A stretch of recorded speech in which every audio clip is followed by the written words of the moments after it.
Thank you very much, everyone. Welcome to today's council meeting. In terms of, we have had the council prayer this morning at another council meeting, so I moved straight to apologies. I think everybody is present. So moving from item 1 to, in terms of public forum, we have a public forum request from Matthew Thomas. Matt, are you online? Can we see you, and can you come off mute, please?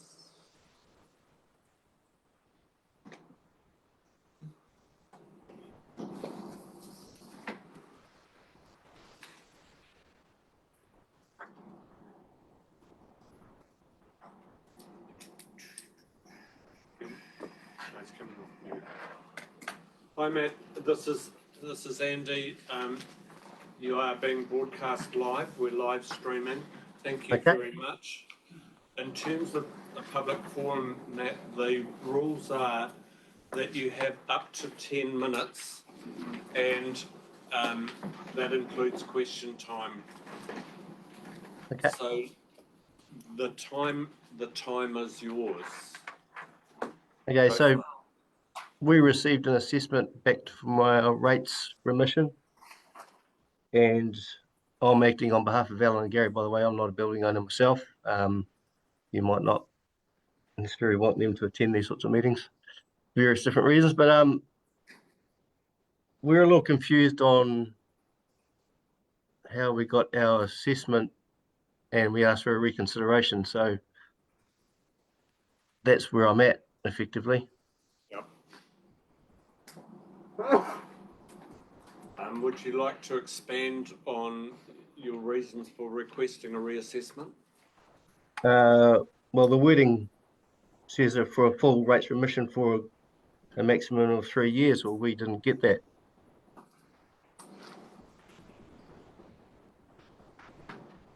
Thank you. Matt, are you prepared to take any questions? Councillor? Yeah, sure. Councillor Duncan. You can't, by the way, councillors, you cannot give your opinion. You can only ask questions of. Hello, Matt. Thanks so much for coming on. Thank you. Yep. So my question would be, so you're asking for a reassessment of your application for a full rates rebate for a maximum of 3 years.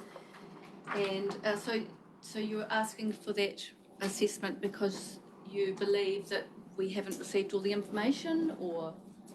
Well, if you go to clause 3.3, which is in the council policy, which of the notes that I've got anyway, and it doesn't mention there's any scaling, doesn't mention that there's anything else we could qualify for apart from the things below it, which I think we've met. So I just don't understand why we haven't got a full remission like it says. And it's in the letter that we received, it didn't say why we didn't get the full amount. It just said that you get $5,000 GST inclusive, which is the chief financial officer said that that's a full rates of remission of 1.6 years. So I just think that's a bit of a cop out, to be honest. Further questions for councillors?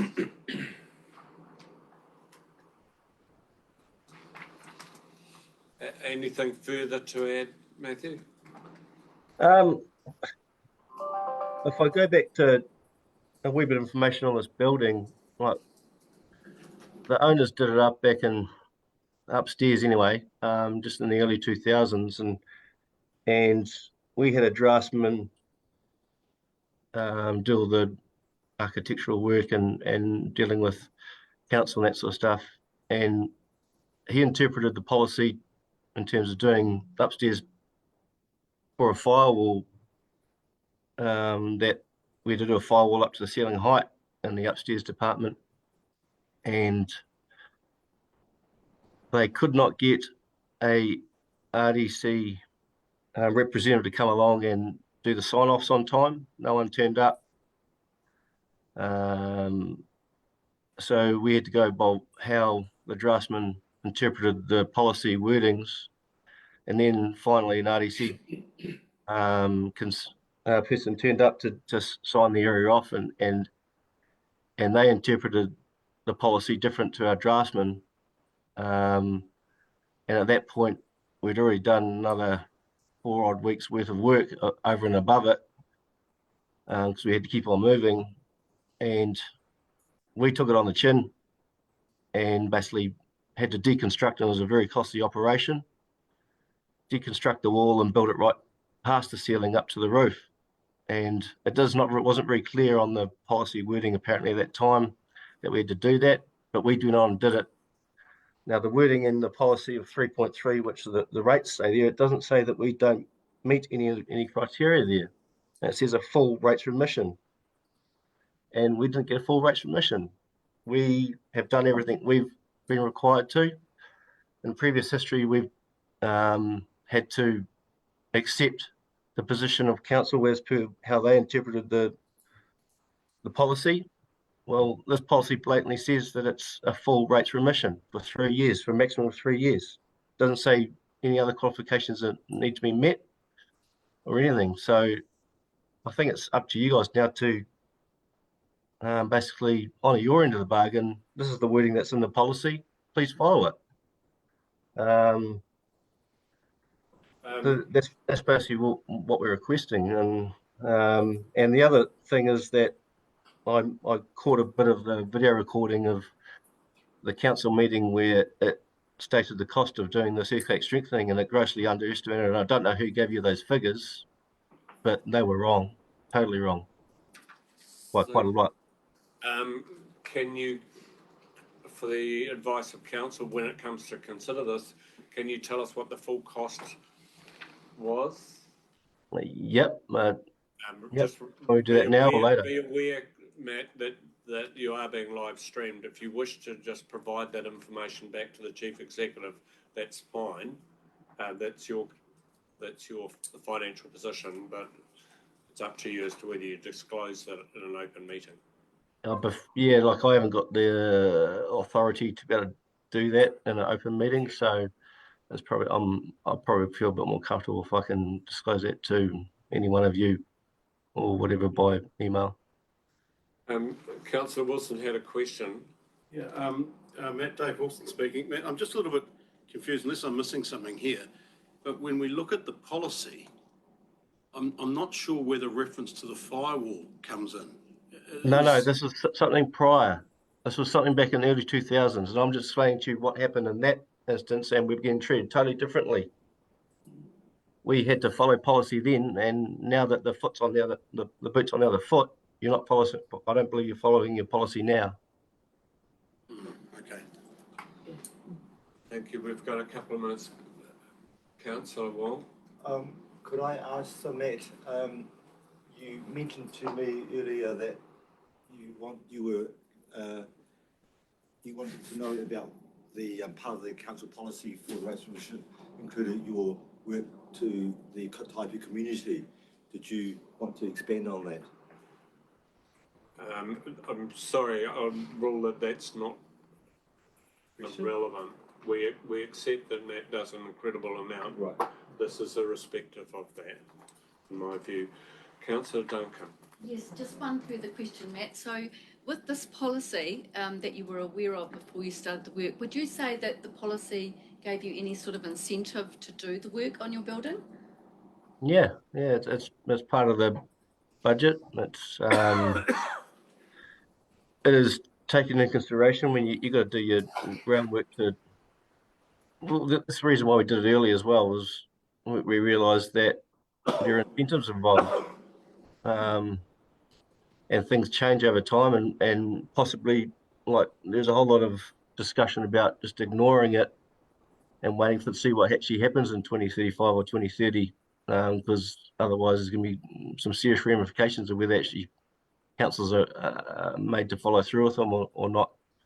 So we took the incentive and thought we'll do the right thing, and follow policy, and did it and got it done early, and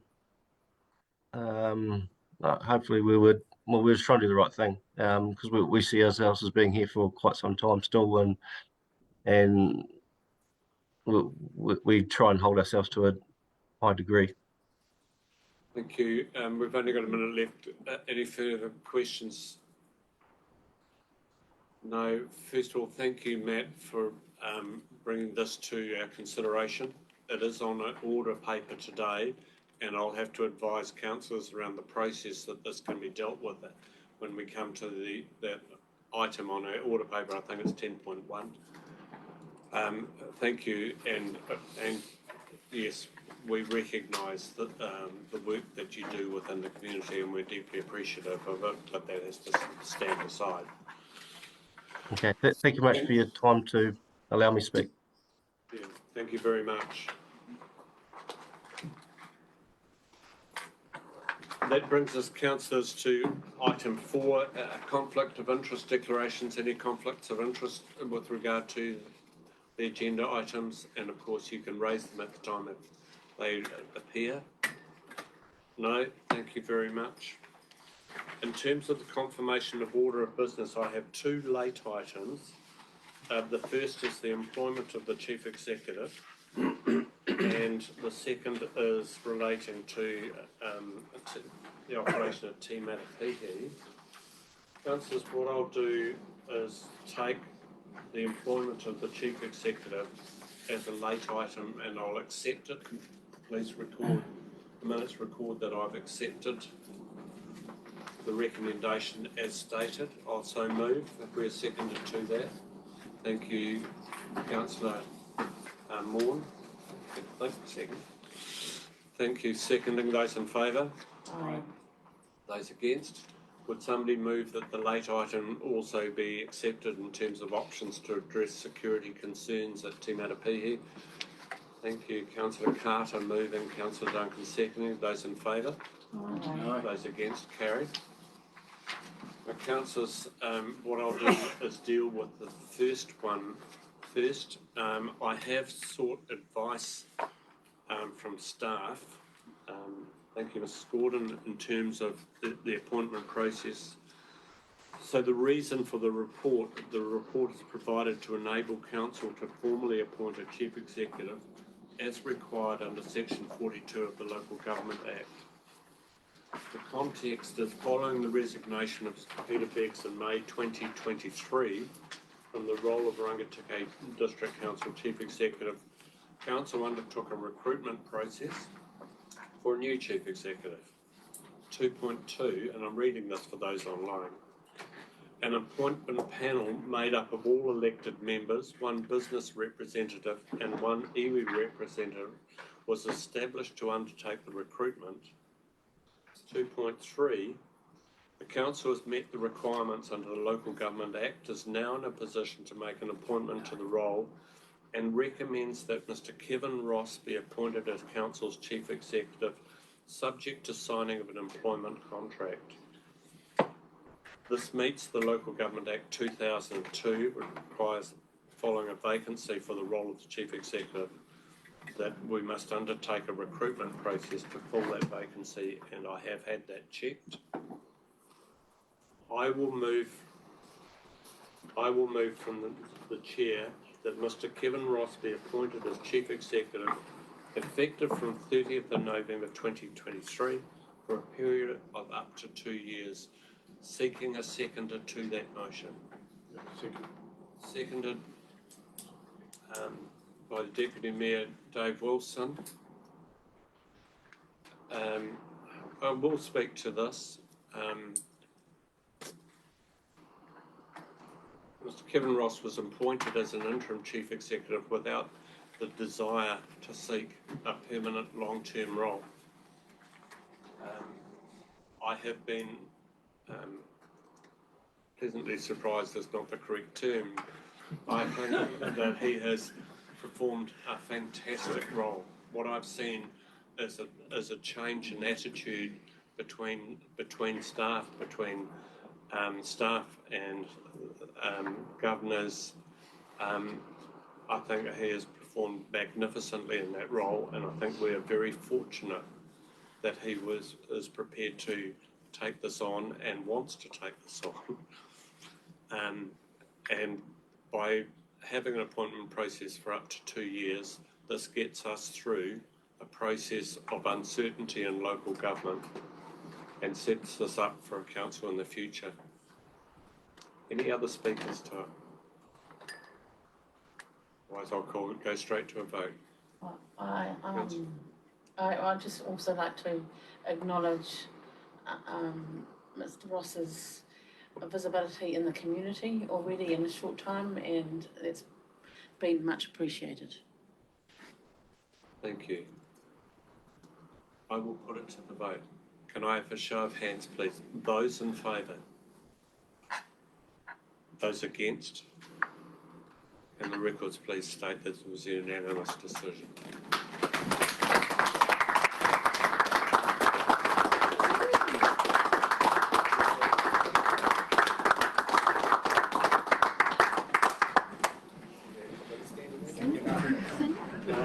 I will call on the Chief Executive. We can now refer to as the Chief Executive. This is not an interim role. This is the Chief Executive of Rangitikei District Council. Do you wish to say anything? I can say now, but it certainly was never my intention to get back into the workforce, as you know. But I have to say I really enjoyed working here.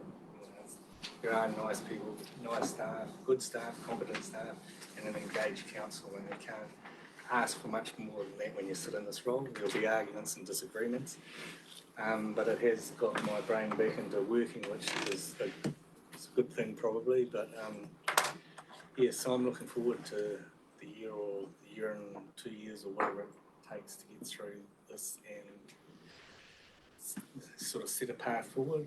But yeah, I am actually enjoying the role, which I wasn't sure that I would do. I thought I was helping out, as Andy had put the word on. But I really appreciate the support and even the support of the group over recent times with family as well. So thanks very much for that. Much appreciated. Cool. Milestone passed for us. So congratulations. It's fantastic to have you on board. In terms, I'll move on to the confirmation of minutes, looking for alterations and corrections, and starting on pages 6, looking for alterations, corrections 6 and 7, 8 and 9, 10 and 11. Sorry, Councillor Duncan? Sorry, it's just a very minor, but for meaning, I'm assuming 7.1, item 4, tree planning. Yep. Should be planting? Staff are currently waiting for an update from the Parks team on this item, tree planting. Planting, yeah. It's just a, And the heading. it says planning, and I just assumed it was planting. Can we For just- meaning, I thought maybe it was we worth just- bringing up. Take it that there is a correction, an amendment from planning to planting. And 10 and 11, 12 and 13. Taking the minutes of the extraordinary meeting on the 30th of October, 14, 15, 16, 17. Councillor Duncan, would you like to move that taken, accepted as amended? Looking for a seconder to that. Oh, sorry. I wasn't at the meeting. I can't move them. Looking for somebody, Councillor Carter, Councillor Wilson seconding. Those in favour? Those against? Carried, thank you very much. The follow-up actions from the previous meeting, page 18. Who would like to take us through that? Yes, I can do that. Just a couple of things to note before we welcome any questions. Just on the Martin Comms number 8, we have been doing a lot of comms around this. Am I reading the right one? Sorry. So just in terms of the comms, can we take it that the comms team will just continue to do this during the time that it's required, so we can move it off that list? And also item 20, I'll just note that one will be closed as well because the swim centre for Taihape is part of the long-term plan, so I'll just like to make those changes.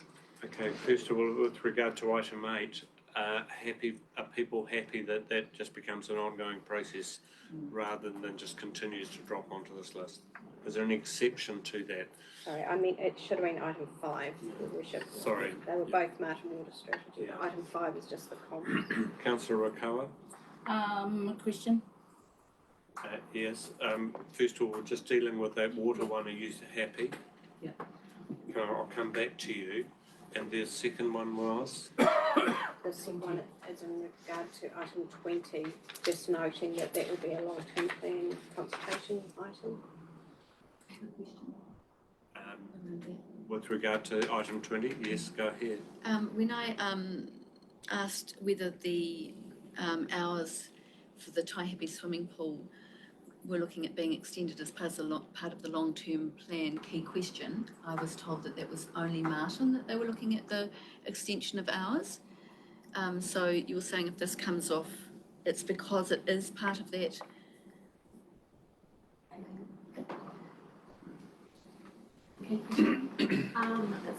It is correct that it was not part, we were not looking at that as part of Long-term plan Yes. key question. Does that change the fact that this should then come off that list?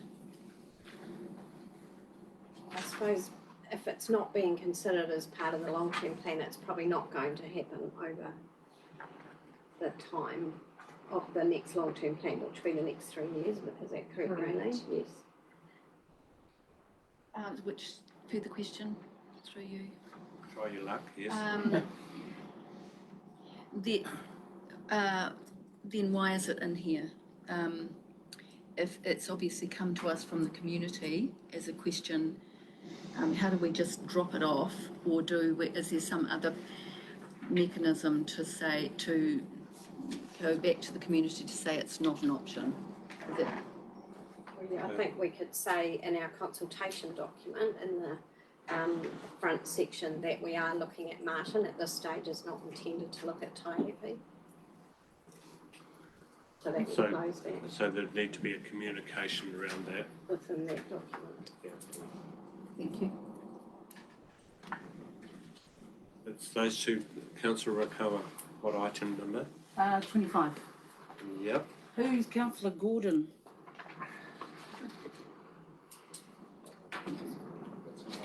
Past councillor Angus Gordon, you should read. Last two. Oh, yeah. So that was long. Oh, yeah. 21. 21. Got it.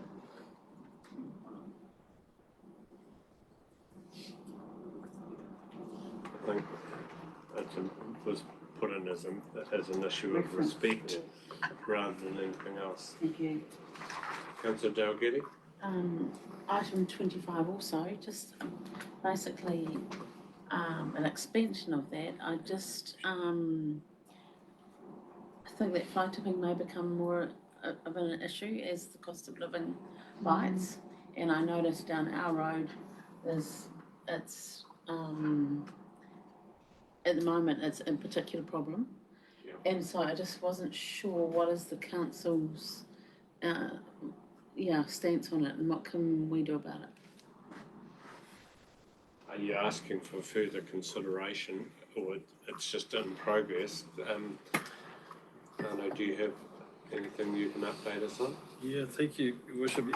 It's funny, it came up in the week in a different discussion, so I've got a fairly good knowledge of where we stand. We have regulation that we can enforce around littering, but it is very difficult to find the person that did the littering and to be sure that you then enforce it with the correct person. So unless it's obvious or there's a camera or something, it's difficult. But I agree, it is a growing problem for us in the district. I picked up all the rubbish down in Bulls under the bridges and so on, and I thought it would be interesting to see if we could actually know who was dumping it. All the rubbish I picked up, I wouldn't see a single item that I could have potentially traced back. You know, there was offal, there was tyres and so on, and all sorts of rubbish where people have been living and eating and so on. But there was nothing that I would have thought a staff member could have gone through looking for an identification. So if we find some fly tipping, or Is it a request for service? Thank you. Councillor Pikitura? Aroha mai. I just wanted to, talking specifically about that, let's try and get Horizons to own what is there, kaupapa to sort out. But just around the fly tipping over the last week, I happened to see somebody drive past in Taihape with 2 mattresses and a mattress base, and then half an hour later I went back home to Mōwhango and it was dumped on the side of the road at one of the junctions. So I immediately put it up on my Facebook page and had heaps of people, told people to share it. So people know out in our communities, this isn't just Taihape, this is everywhere. So what we need to do is create, in my mind, a culture of people not being scared to stand up and, you know, do the right thing. But I think in regard to 25, I feel like Horizons need to get their acts together. Quick question. It could be a slow question, but. So back in the day, we did actually have RDC had a staff member who actually covered investigation around these. Actually went through the rubbish and found receipts, etc. And you were saying that wasn't the case the other day. But do we actually have a staff member with any sort of responsibility around that at the moment? No, so it's an RFS. Thank you. You're right. There have been cases in the past where a whole lot of rubbish was dumped over the edge of Mount Curl, on the rubbish dump, old rubbish dump site there, and it was decided that we went through and they did find someone, but it wasn't a dedicated staff member doing it. It was just a situation that arose at the time. Councillor Wong. Mr. Bernardine said that it's personal responsibility to prosecute that one person. Is this a bylaw or is this a legislation from the Parliament? Through you, Mr. Chair, it's a bit of both. So there's a $400 spot fine if we see who's done it, but you can also be prosecuted for a maximum of $5,000. Because with these thefts, these incidents, there's always seems to be a vehicle involved, and if the liability can be transferred to the registered owner of the vehicle, regardless of whether they did it or not, in some parts of the law, the person responsible for the vehicle is responsible for the crimes of that vehicle. So if it's a bylaw and we could change it to that, we don't need to actually prosecute that one individual, but the person who's registered the vehicle, and that person will stop lending his vehicle to whoever it is that's using them really quickly. Is that something we could look into? Certainly we could, and we recognise your role as in terms of a JP type function, judicial JP. So maybe that's something that could be looked at in the future, but we're currently not looking at it. I don't think you'd ever be able to attach it to the owner of the car if you think of that logically. Any crime that was created outside in a car was used, you'd attach it to that. So I don't think that would be able to be done. Some crimes are attached to the crime, To the car. to the car, registration and a number of other crimes. Rigid, yeah, but that's to the car. You're not doing a crime outside of that. If you do. But anyway, Okay, we're happy to have a look. Yes, okay, Yeah. thank you. Councillor Carter, followed by Councillor Pikitura. A couple of items. I'll go for 25 since we're in that area. We're talking about Horizons. It's actually laid back onto RDC, agreeing to the new terms. What's happened there? Item number? Yeah, I can reply to that question. Should if I may. The terms of what's been put to us is not acceptable to us, and we want it changed, and that's the issue. Supplementary.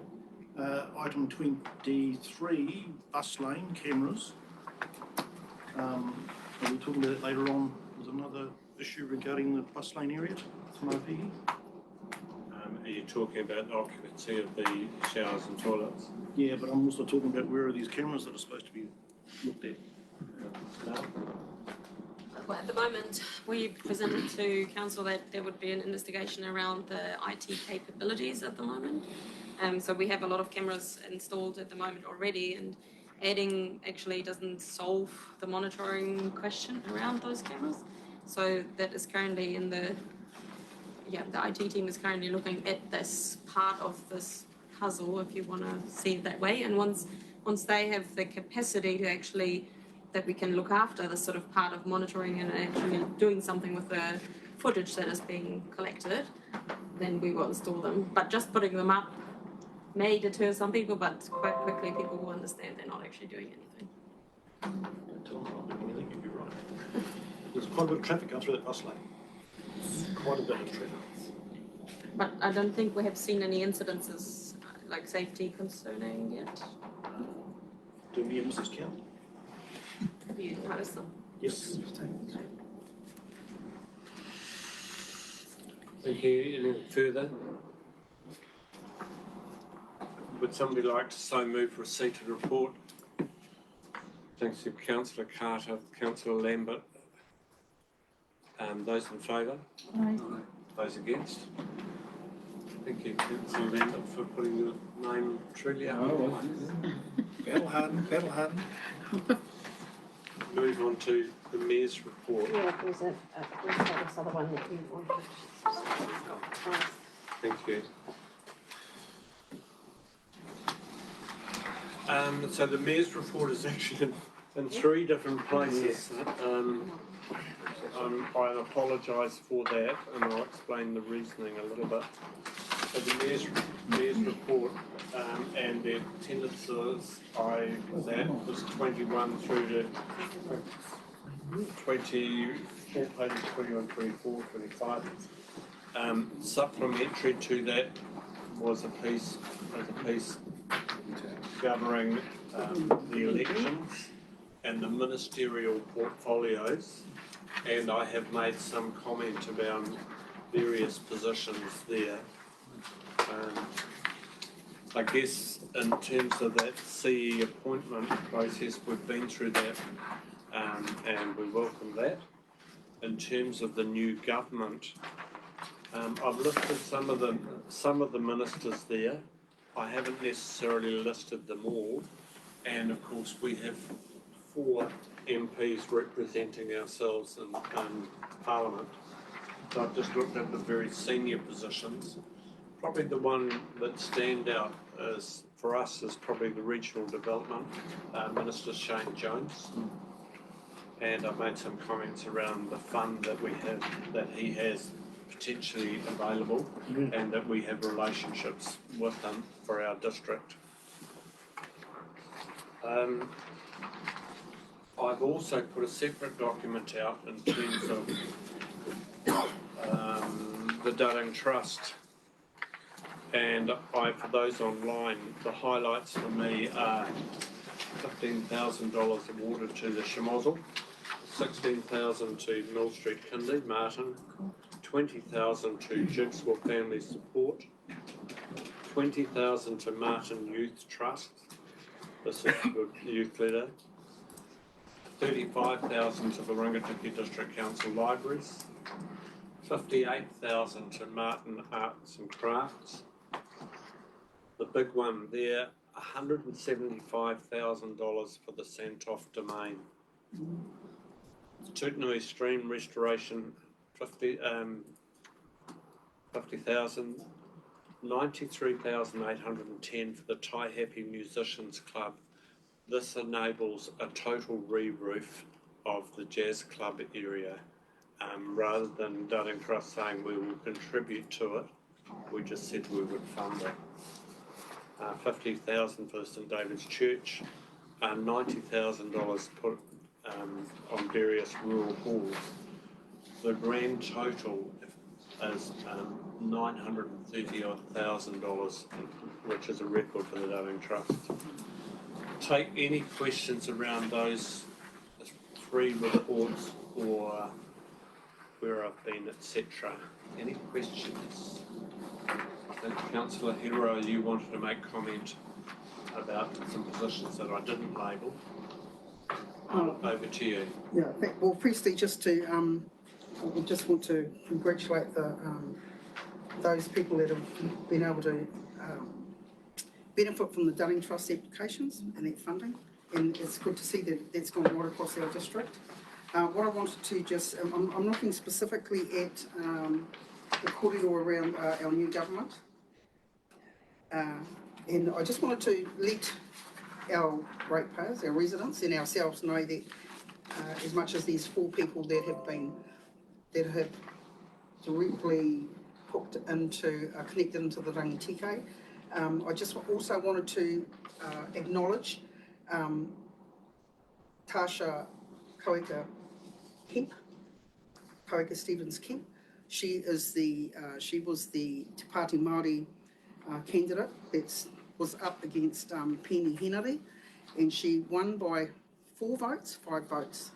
So Tasha's parents, her mother is actually from Ngāti Tamakopere, Ngāti Whiti Kaupeka. She's a Mokai Pātea girl, Winiata as well. And so I just wanted to say that. And the other one that hasn't been mentioned, but who is a true blue Huntable Rata boy, is Tama Pōtako, of course. And Tama has gotten back into, he won the by-election. Tama was also a negotiator on the Mokai Pātea Waitangi claims. So I was fortunate to be able to sit alongside him, which of course now that he is where he is, he has resigned, he's had to resign for that. But Tama has got 5 ministerial appointments. He's the Minister for Conservation, the Minister for Crown Māori Relationships, the Minister for Māori Development, Minister for Whānau Order, and he's the Associate Minister for Housing. Now, I'm just going to make this one statement, so please do not pounce on my head. Given some of the kōrero that's come out where anything to do with the word MAORI is written in it, to do with where our government sits, it's going to be an interesting 3 years.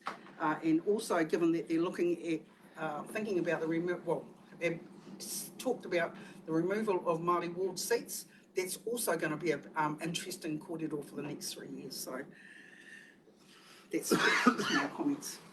Yeah, I had considered actually putting a comment in around that and thought, but I'd signalled that before the election that as a country we're in a very interesting space here, and there will be some very difficult conversations, I think. Anything? Councillor Dalgety. Just a couple of comments really. Just was able to catch up with Matthew Coogan recently, and what an outstanding young man, and obviously very disappointed to miss the graduation, but really wants to give back next year. And he was even cheeky enough to say he was surprised the mayor shared his chocolates. But I also want to say about the Rangitikei Business Awards, and thank you for the ability to join at Coral. I just felt it was a fantastic evening with a really good vibe, and people really enjoying each other's energy, and it was outstanding. And then we would move to the Horizons meeting at Rangatira, which is probably one of the most disappointing meetings I've ever attended. Yes, I know they're only the messenger, but I felt there's, I would say it publicly, there needs to be really strong leadership in this space, and I don't feel that I saw that at that particular meeting, and you could hardly move in the Rangatira Golf Course, and farmers were wanting to know a lot, and I think I wouldn't be surprised if they won't go back and engage in that process anymore. Councillor, for those online that may be sort of trying to understand what you're getting at here, the reason for calling the meeting was for what? So around freshwater targets that have been set by central government, and effectively it's going to be really restrictive on existing farming practices, particularly around E. coli in this district. So potentially a lowering of production, potentially an increase in forestry. Change of land use, yeah. Thank you. Councillor Maughan. Just backing up what Councillor Dalgetty's talking about with the freshwater reforms, a lot of modelling had been done, but it didn't seem very, from a farmer's point of view anyway, from the people in that room, very pertinent to have taken into no account of economic viability in situations. And there's one other point just in this forum I'd like to bring to the attention, the win by Honest Wolf in the Supreme Business Awards, for their, so that's good. Kudos for the Rangitikei District Council, District and Hunterville in particular. And sheep farmers. Thank you. That Supreme one came in after I think I'd written this, and I thought, how far do I go? But you're dead right. And I did make comment in my mayor's report around the lack of a socio-economic study in terms of the Hunterville meeting, etc. So, Councillor Loudon. A comment about your report, John. Just on page 22, the comment you wrote about what Mark Maloney, Assistant Auditor General, wrote, just point 4. Ideally, within the long-term plan, there needs to be a separate section on risks. And I was just wondering whether we do have a separate section on risks in the long-term plan. I've not done one before. The staff want to deal with this before I make a comment? That is one area that we will focus on. So we've got that on our radar, thank you. So there is a focus on that. I'm part of the way through writing the introduction to that, and I'm making comment on that as well. Councillor Duncan. Not quite sure where to start. Start with the positive stuff. Fantastic. Around the Dudding Trust. I mean, that's just huge. And just to say, the Taibu Musicians Club, in case anyone doesn't know, is one of our heritage buildings. And that club has become very strong in the last 7 years, I suppose. Really good committee. Had it repainted, really brought the heritage aspects to the fore with the new painting. And so the re-roofing of that is very exciting for the town. And everything else is wonderful. Thank you, Dudding Trust. Also, I'm really excited about the 6 people in government who can potentially be our friends, and I really want to encourage everyone to make sure they know who we are. I certainly intend to. And I think that was it. Oh, Honest Wolf, fantastic. Thank you. By the way, I received clarification from the Dudding Trust that notification has gone out to all of these parties. So they will have received that to allow a release of information this afternoon. Thank you. Councillor Wong. Just on the Dudding Trust, I didn't catch what the grant to St David's Church was. 50,000. And for any project, or was it there was a variety of things that it was covering. So it was quite a substantial, very good. Substantial grant. I think the Dudding Trust has taken the view that it would rather see things happen, and I think gone are the days where the Dudding Trust has an attitude of saying we'll give you $2,000 towards the replacement of a van. So often we take the stance of we either fund it or we don't. Sorry, another two things. I just would like to acknowledge that 5 or 6 councillors turned up for the Safe Plus assessment audit, and the auditors were surprised that the mayor and that many councillors had turned up, and I felt that was a credit to our council that we held health and safety in that regard. And finally, I'd like to just ask, around Accelerate 25 and that meeting, and I just feel that collaboration is important going forward. What was that about? And So the Accelerate 25,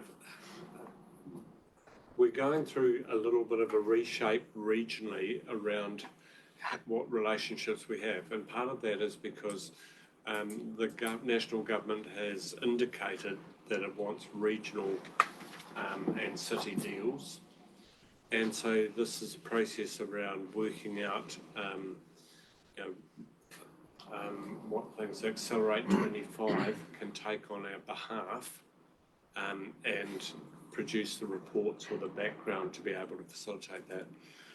Our chief executive was also there. Do you wish to comment?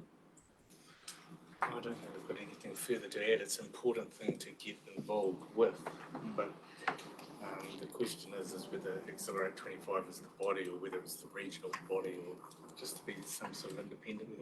And it had an economic development focus, or it does, and that's what the government was talking about growing GDP, so they sort of link up. Yeah, so for those online, Accelerate 25 was set up a number of years ago with all members of the councils in the Horizons region, and the aim was to look at how we could grow effectively the GDP of this region. So there were a whole lot of strands of investigation. For instance, the honey industry was looked at. There was, the opportunity for rest homes, etc. There was the industrial rail hub work for us came out of this process. All sorts of things like that. So it's been able to have a resource that can help argue this on a national stage and to be able to put forward business cases that were either accepted to move forward on or looked at and shelved. For instance, one of the shelved ones was extending major chicken sheds in terms of poultry meat production, and at the times a fair bit of work was done on it, and it was deemed that it wasn't a good business case going forward. So it's been a very useful process and resource, and it's been funded out of Horizons rather than each individual council as well. Take any further questions around my various reports? Oh, been a few. Right, I will move first of all that the Mayor's report be received. Looking for a second to that. Thank you. Go Councillor Rakawa. Those in favour? Aye. Those against. Within the Mayor's report, there was a letter asking for coverage of course fees. Someone to attend a Future Leaders Academy in Rarotonga.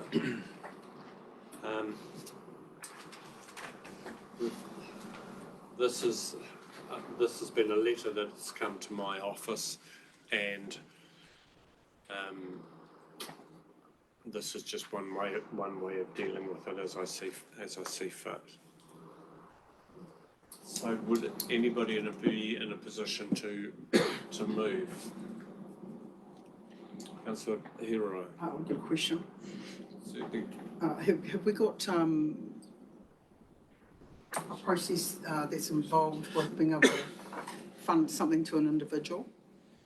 I cannot remember a case in the time that I've been on council where council has individually funded someone. Thank you. Further questions? Like to move? What would you like to move, councillor? I would like to move that we fund half of that requested as a final funder. So that you're wanting to move that we fund to the value of how much money? What was she asking for? 5,000? So the course fees will be $4,500, etc. well, actually, I was thinking $1,500. So you're wishing to move that we fund to the tune of $1,500 As a final funder. as a final funder? Is there a seconder to that? Without a seconder, the motion dies. Can I ask another question? Certainly can. So, given have you just said that the council has not funded individuals? I'm just want to be very clear to see whether or not there's precedent for us to fund these types of things. I think that by doing this, it would set a precedent because to my knowledge, we haven't individually funded something like this. So that's not to say that we couldn't, it's just that. Council is council. Council could make a decision to fund. There's no problem with that. So I don't want to get into too much of a debate, but I'll take any other questions around process. I'm happy to second that motion. You're happy to second? Right. Councillor, any other questions? Councillor, do you wish to, sorry, Councillor I have a Ricardo. question. Just, if I can ask Councillor Head or the councillors from Taihape, the Northern Ward, do any of you know this one of the skill? I don't know the person at all. I've met her, I don't know her. This came about because I was doing some interviews at Taihape Area School for the scholarships, and this young Mahini took the opportunity while I was there to come and see, and I said, well, look, you would have to make an application to council, and this is where it's come from. Right, move back to the speaker if you wish to speak to the motion. Yes, please. So I was really interested in this, and I mean, obviously she's a Taihape girl, and we have recently, as a council, taken away funding that's available to be applied for. So I have sympathy for someone in this role. So I rang the school and I asked about Kia's, she's called Kia, about her position in the community, because I will establish now that she has not been part of the youth council, and immediately that was where I thought someone would come from. However, she's a year 12, and so the principal was very glowing about her, and he said she's had several wellbeing roles, including being a captain, which she's done very well. She's very academically capable and will definitely be going on to university. But he's excited because the skills that are provided for and learnt in these sorts of workshops will come back to the school. So he was 100% keen on that from this particular student. She has applied for other funding in the district and is fundraising. She's got $500 from Rotary, and they were very impressed with her application. I also checked that one out. And so although this is a one-off, to me, I don't think we can support our youth, especially youth who have these sorts of ambitions. I don't think we can support them enough. So I would like to see a reasonable contribution, which I hope I have reflected in that movement, in moving that. So I have speakers from, sorry, are you finished? I have speakers from Councillor Kalkin and Councillor Wong, Councillor Morn, Councillor Wilson. I think Councillor Wilson, you had your hand up first. I'll take you, then I'll go to Councillor Kalkin. The rules will be 3 speakers in favour and 3 speakers against. Thank you, Your Worship. I am going to be speaking against this, and I applaud Councillor Duncan from the Taihape ward there for a well-supported case for this young lady who's got a wonderful opportunity for her. I think the bigger question is we don't have a budget for it.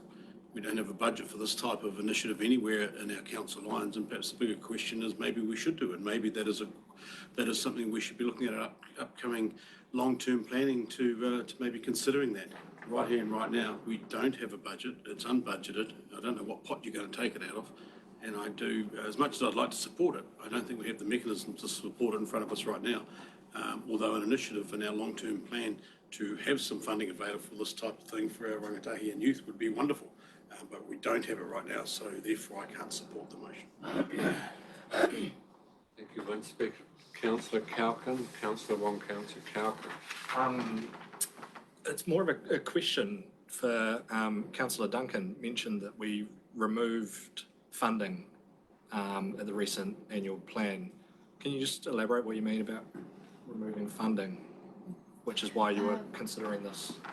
No, I'm just, I have to, so I'm specifically referring to the fact that there are two funds that, one of them we chopped in half and the other one we completely removed. So one of them was the Sports and Recreation Parks Partnership Fund, I think it was completely removed, and another one was a Community Initiatives, I believe, was halved. Event support funding.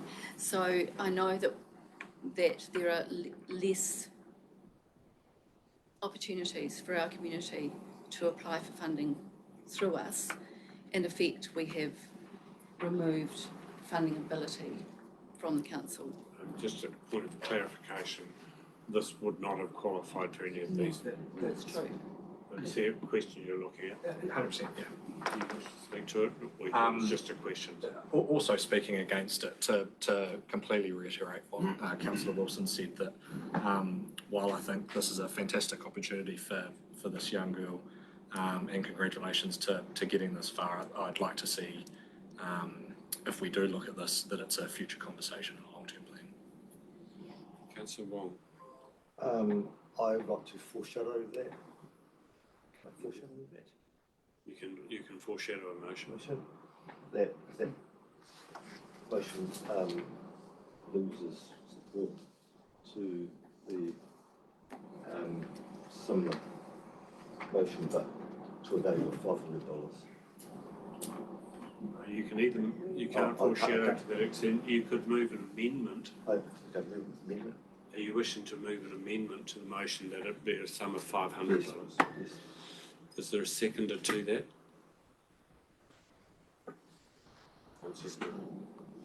You wish to speak to the motion as it stands? Councillor Maughan. Speaking against the motion, again, very worthy recipient of any money she can get from other places, but I think this is setting the wrong precedent, because else we'll be, unless we've got a facility in place to fund applications like this, if we do something like this, just about every council meeting, we might get an application for somebody to go somewhere. I think there is proven by, you said you got money from Rotary, there's local Lions clubs, there's other avenues to be able to get this sort of money. And I know at Hunterville Lions Club we get a lot of applications of this sort of nature that we contribute to. So I think I'm speaking against the motion mainly because of the precedent's law set. We've had 3 speakers against. Are you speaking for? I'm speaking for. I was impressed with this letter. It's extremely well worded. I think the council should set a precedent and support our youth. I think the opportunities this person will have and what this person will bring back to the area far outweighs the $1,500 investment by council. I feel that this is precedent setting, and I'd like it to carry forward in the next long-term plan. I support this motion. Any other speaker for? Councillor O'Connor. Yeah, I'd like to speak for it. I've listened to the against, and I was in that camp. But actually, now that I look at it, I think that, number one, this girl is very brave and courageous for taking up the baton and putting this tono into us at council. And it's our, again, what we've said about there's no precedent set, there's no paperwork, so she's only done it the best way that she can. If we had a form, if we had a place where she could have done this, we could have learnt more about her. But I'm absolutely for the motion that we help this thing, and also that we are about building future leaders. Kia ora. Right, a reply.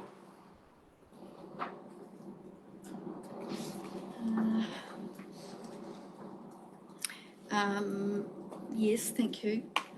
My right of reply contains the fact that I believe that a certain amount of funds need to be got together for her to be able to do this before the end of the year. That was what Rotary actually said to me, that she needs the funds now. She needs half the funds now, or a certain amount, a good deal of them, before she can actually look to go. So that was another reason why I thought that if it could be passed through council, it would be very helpful. So once again, you know, I'm just very impressed with what I've heard. Thank you, Councillor Raukawa. I think you said it beautifully. And I would really like people to think about this as actually, yes, it might be setting a precedent from a fund, but then that does not exist. However, a number of times that we've been told there's unbudgeted expenditure in this council, we've said, okay, fine. So I'd like to see us say that again. Thank you. We've had right of reply. I must put to the vote. Those in favour of the motion to the value of $1,500, please raise your hands. 1, 2, 3, 4, 5. Those against? 1, 2, 3, 4, 5, 6, 7. The motion is lost. Thank you. Can we please make sure that we write back to the applicant and advise her on the basis that we do not have a fund available to do this. I just will make some comment in terms of these sorts of requests. There are some councils, and whether or not it's something that could or should be looked at in the future, there are some councils that give a discretionary fund that is at the mayor's option, or the mayor/chief executive. And whether or not this would have fitted in or not, I doubt that. But sometimes there are cases of extreme urgency that come to an authority, and the sorts of cases that have been quoted in the past is, for instance, if there is a tragic death, for example, and somebody needs to be somewhere urgently and is unable to fund an airfare or whatever, those sorts of things that don't become in the public arena. There are some councils that go down that path. Councillor Wilson. Your Worship, if I may, and given the feeling and sentiment of that last discussion around that item on the agenda, could we note somewhere within today's minutes that a discussion around a future fund or something like that may be included in workshops coming to our long-term planning somewhere? I'd just like to see it captured, given the feeling that was around the table. I wouldn't want to see lost, so if we could capture that somewhere, I think would be appropriate. It's fine. Can we just put that as an action place rather than a separate motion? Are you happy with that? Yeah, just as long as it's captured. Thank you. And the last thing, just before we have adopted it, but just a note, please, in terms of the attendance record. There are a couple of attendances that I am listed as absent from. I was on another council business, and it has been raised with staff and being dealt with. That's it from me. Councillor Dunn. Again, sorry. On that note, attendance, I see that I was absent from the Creative New Zealand Committee on the 1st of November 23, and I chaired it, so I think I was there. Perhaps we just follow those up with your emails, because it is important these are accurate.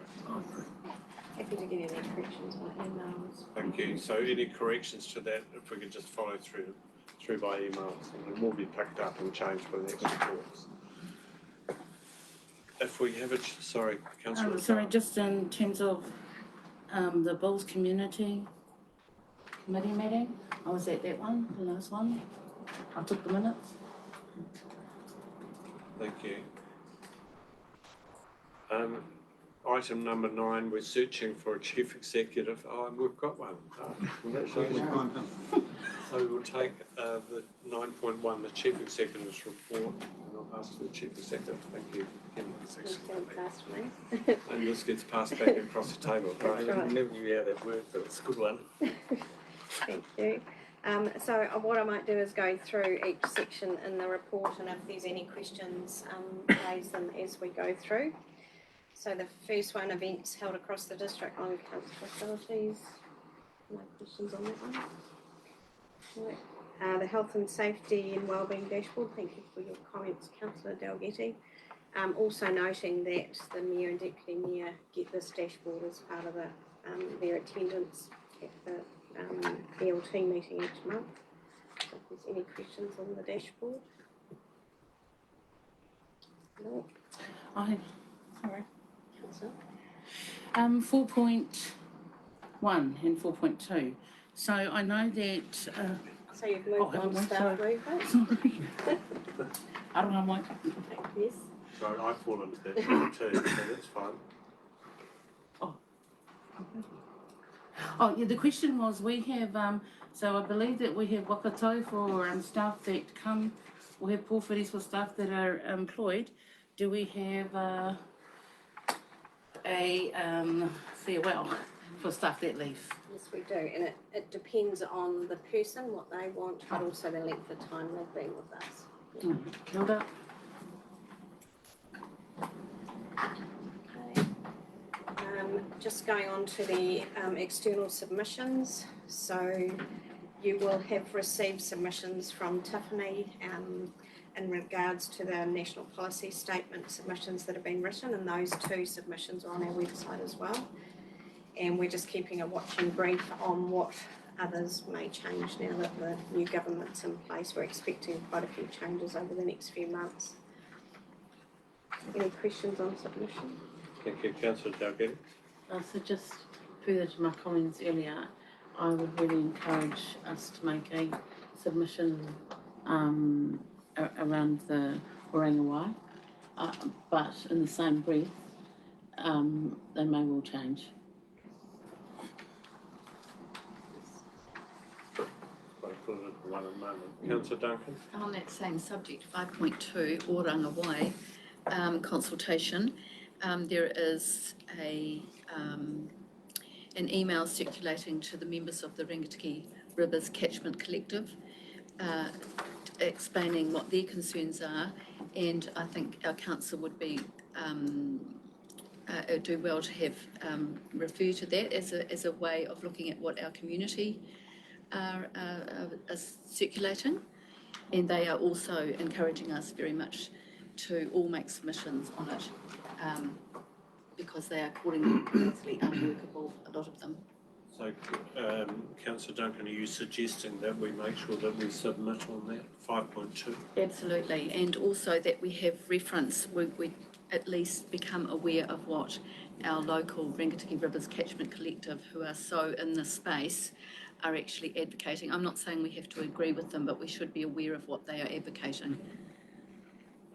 Staff, have we got time for that submission to occur?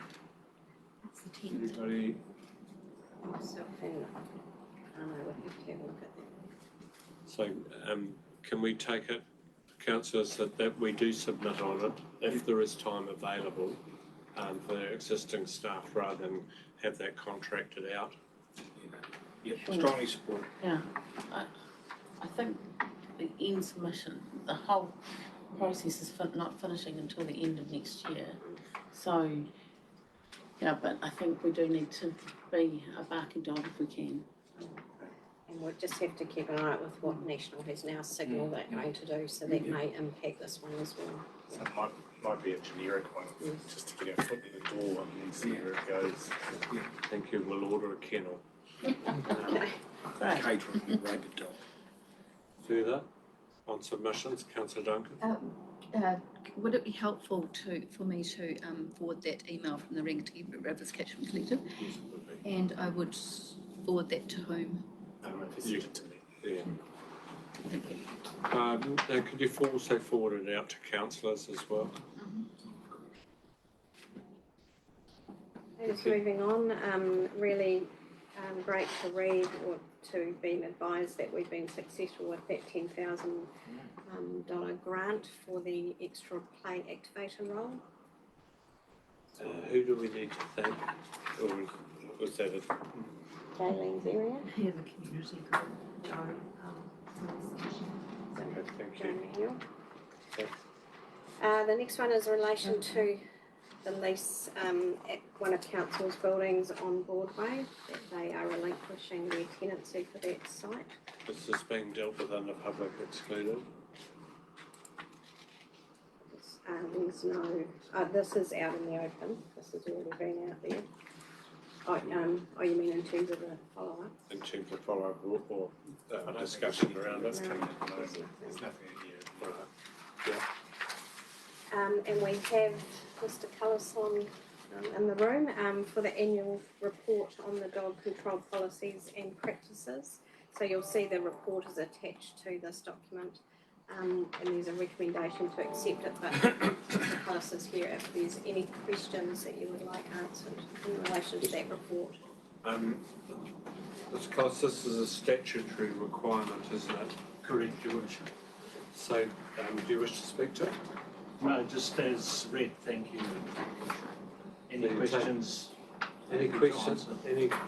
Any questions with regard to this details the number of menacing dogs and dangerous dogs and so on that have been dealt with and the actions of the unit? Councillor. I'm just interested, I see the infringements have gone from 32 to 83.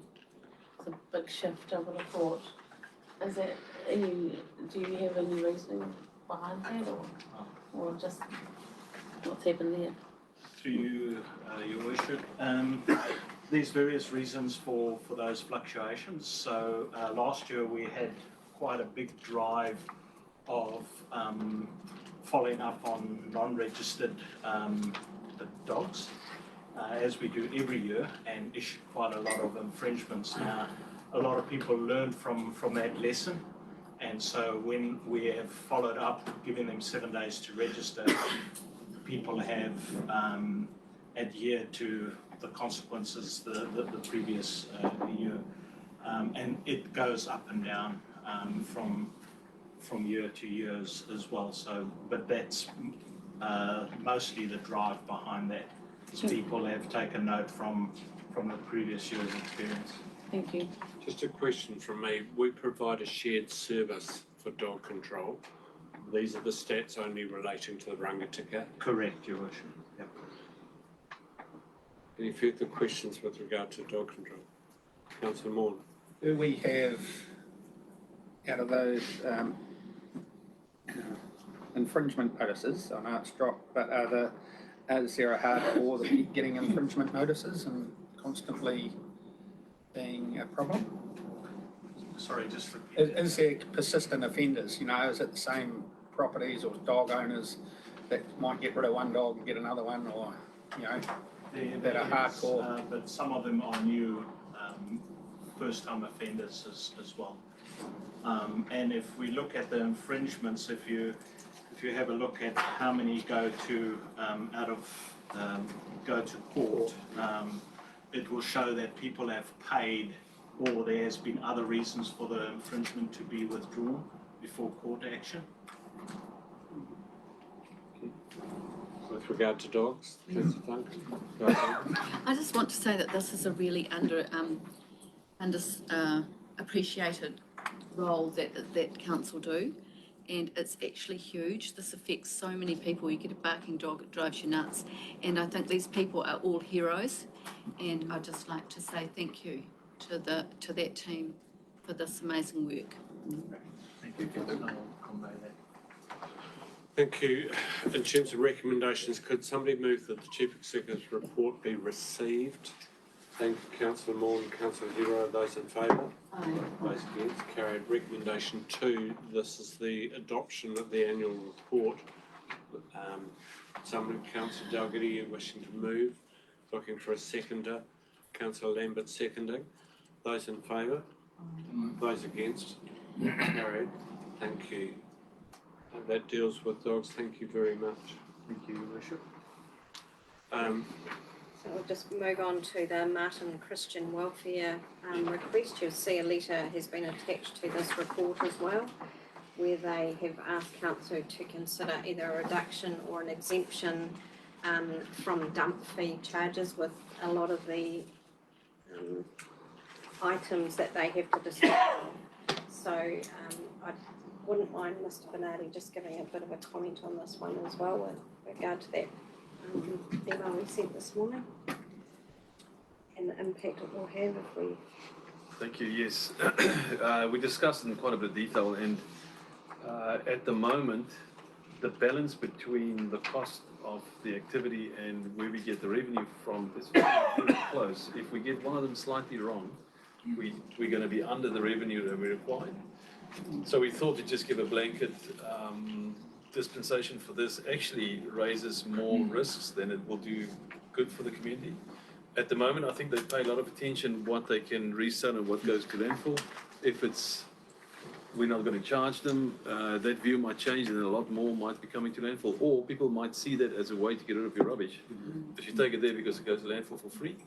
So for us at the moment, without having certainty about the tonnage or how to control that, it's not a blanket kind of thing. I would suggest that we should consider right now. Question from me.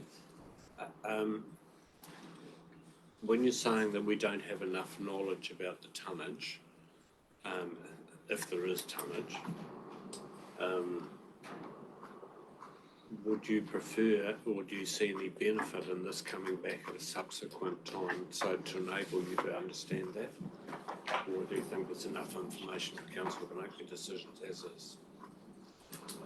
I don't think we have any information at the moment, and it could be substantial tonnage because it is quite often big things like mattresses and things that's heavy.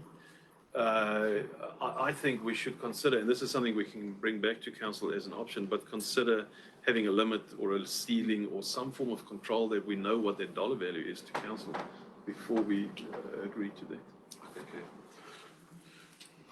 Councillor Lambert? Yeah, Councillor Hero. You sort of touched on, like I was in Wanganui, I took a deceased relative stuff to a charity outfit and they drafted it really strictly because they were having the same problem. So I'd like to know from them how strict their policy is on that, because they could be just, like you say, an unofficial rubbish truck. And so yeah, I definitely wouldn't support it at this stage. Councillor Hero? I was just doing some quick figures on it, and it sort of averaged out about $150 a week over that 6-month period from my calculations. And I would have thought that was actually quite a lot of money, but I don't have that. So for a week, just for that seems huge. So if it's done on weight or trailers and that sort of thing, I'm sure it would add up. Councillor Rakawa? I know that they do a really good job, and quite a few of our community go into that shop.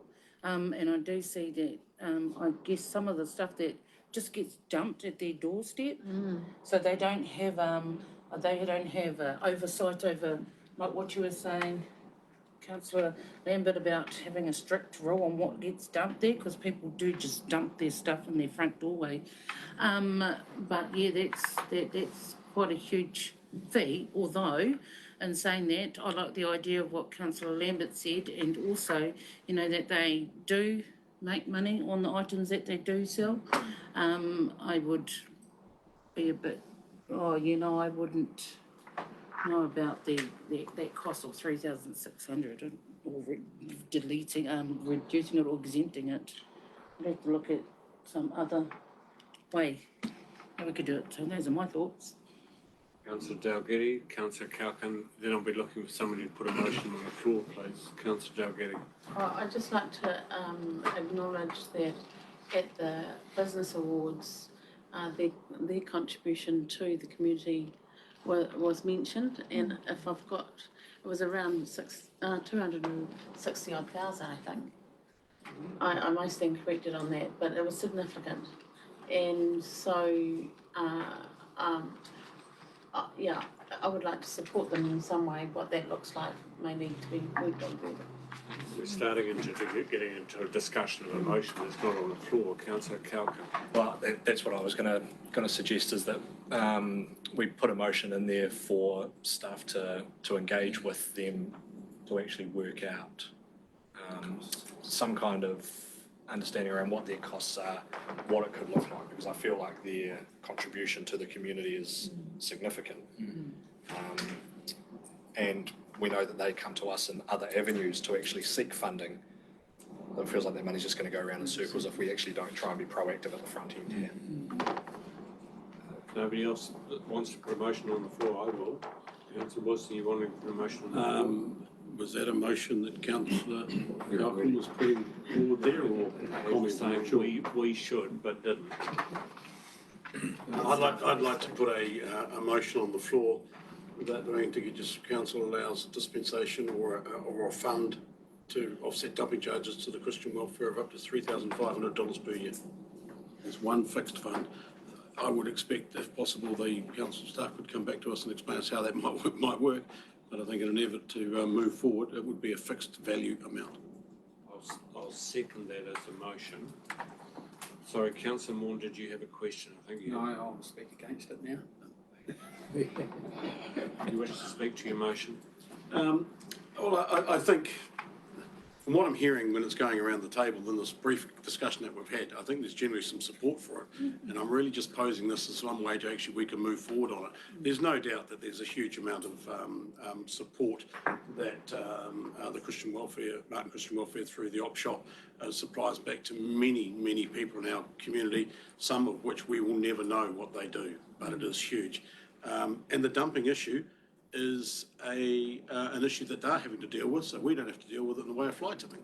So in a roundabout way, we're actually helping ourselves by doing this, and also helping our community and helping these people to continue on the good work and take some of the burden of load of rubbish. So I think it's a nice, clean and fixed way to do it, that effectively could be a credit up to that somehow, that add value for them. I'm not quite sure how it would work, but I just think it's an easy way to move this one on and show some support. I'll speak to it, and then next, Councillor Maughan, Councillor Duncan. I support this. This is a charitable organisation manned by volunteers. The money that they generate all goes back to the community. They provide a number of services that the community relies on. The food parcels that they organise and give out are huge, and they support a number of other organisations wherever they can. So I think I think somewhere along the line we have to walk alongside an organisation that's had that amount of benefit. Councillor Maughan. Well, I'm speaking against the motion in the interest of consistency, in the fact that this is an unbudgeted item. So, I'm not going backwards, but think of the last discussion. No doubt about the ability that what this organisation contributes to our community, along with a lot of other community organisations. And I just think there is probably other avenues, we have other funds that this sort of charitable organisation can apply to cover some of these costs. So I just think it's an unbudgeted item again, and setting another precedent for this sort of thing when there's other avenues for application for funding. Councillor Duncan. Just a point of clarification, because I'm not a Martin girl. Is this the op shop that's near town? In fact, that your wife volunteers at? Yes, she does, but I don't see that as a conflict of interest if that's what you're inquiring about. It's that one. And so my question was, you're saying provides a fund, or are we talking about actually making a fund, which I agree is not budgeted item, or are we talking about that when they go to our waste station that there would be a concession of up to $1 amount? So the motion is saying that there'd be $3,000 available for that function on an annual basis.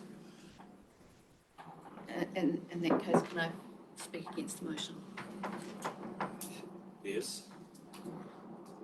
for exactly that reason. It's an unbudgeted fund. It's something that we should look at definitely, perhaps, going forward, perhaps, Now- but I'm speaking against it. 2 speakers for, 2 speakers against.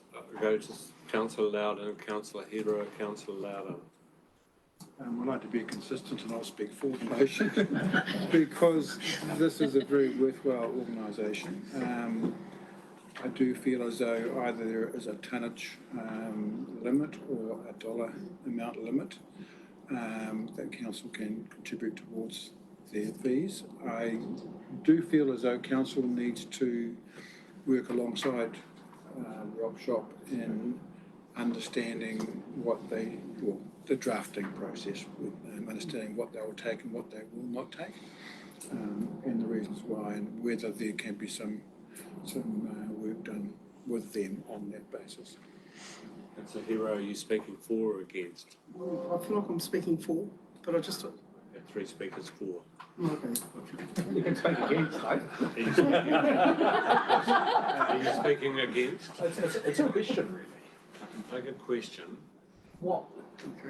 so long as it isn't interpreted into a view. You know, what would be the cost to council? Like, I know it's $3,000 is the credit, so it's money we're not receiving, but what is that the sole cost to council? $3,000, or is it mitigated? Remember, we don't have a rubbish disposal thing anymore, so we would be paying the charges for taking it to the dump. And I think this is the issue that I was trying to get in my mind, is that in the days where the councils ran these things, then it was something that you control yourself. Whereas in my mind, this is more a community grant for an organisation that does community work, rather than specifically for the disposal of rubbish. So I don't know whether you have community contracts that you support those organisations in this way. You don't at all. So there'd be one-off applications to here.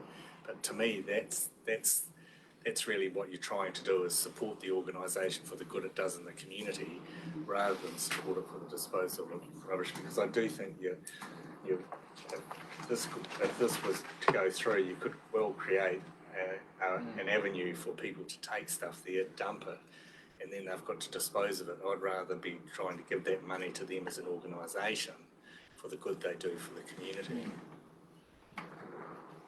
And is there anything that you want to add in terms of, rather than giving your view?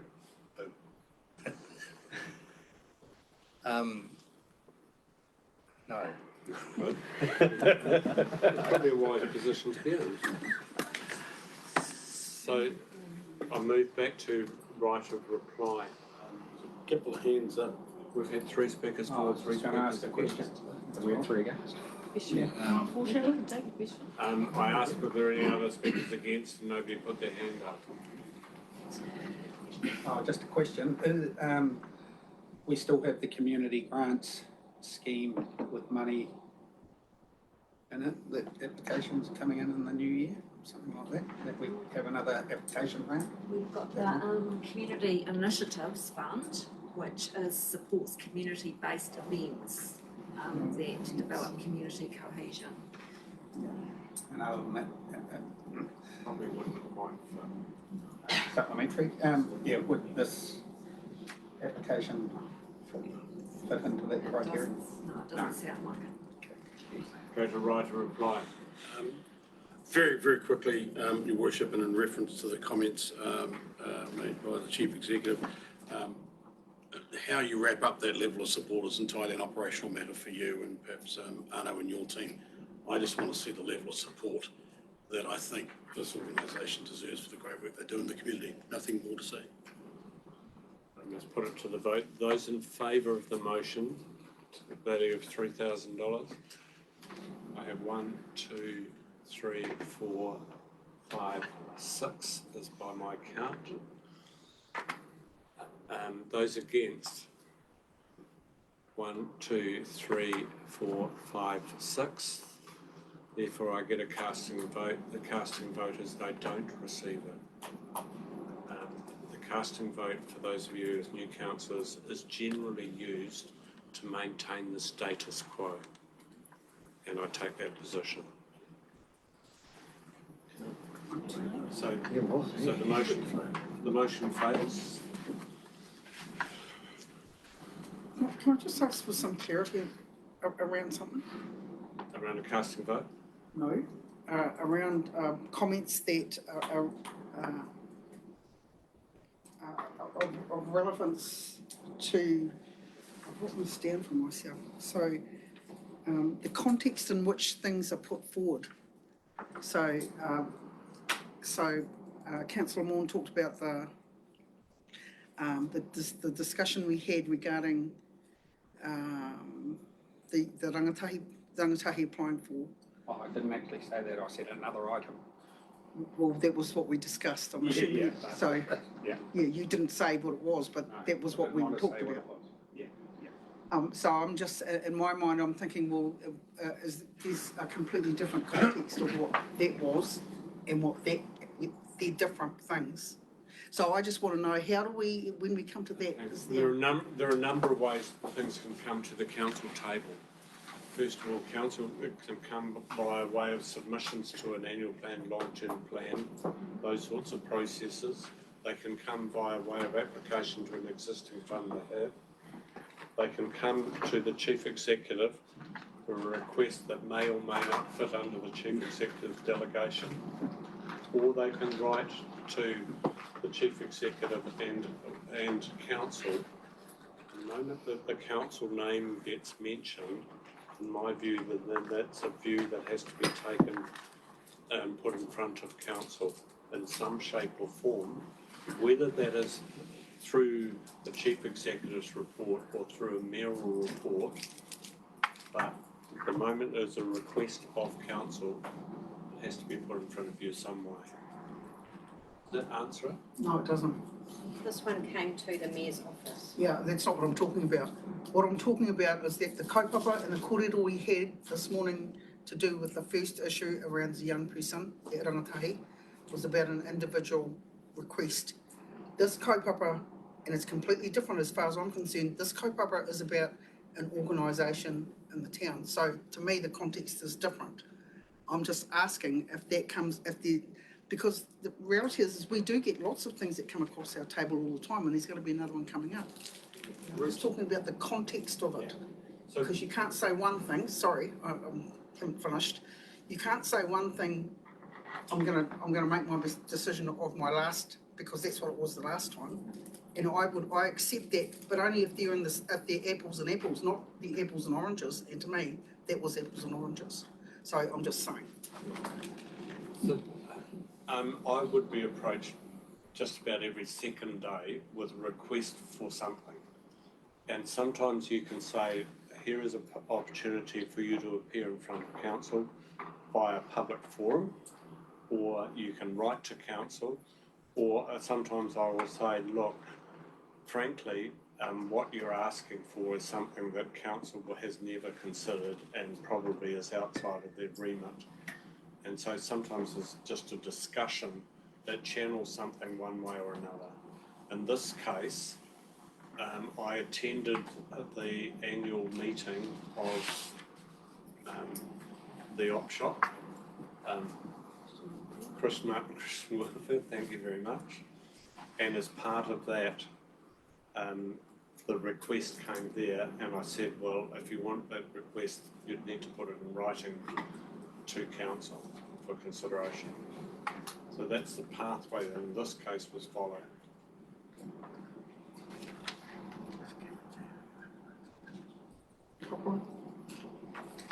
It doesn't answer my question. Yeah, I'm not sure. Still leaves it there, because I'm talking about I'm not talking about how it came into us. It came into us. I have no problem with that. I'm just talking about the context of both of them. They're different in my head. Yeah.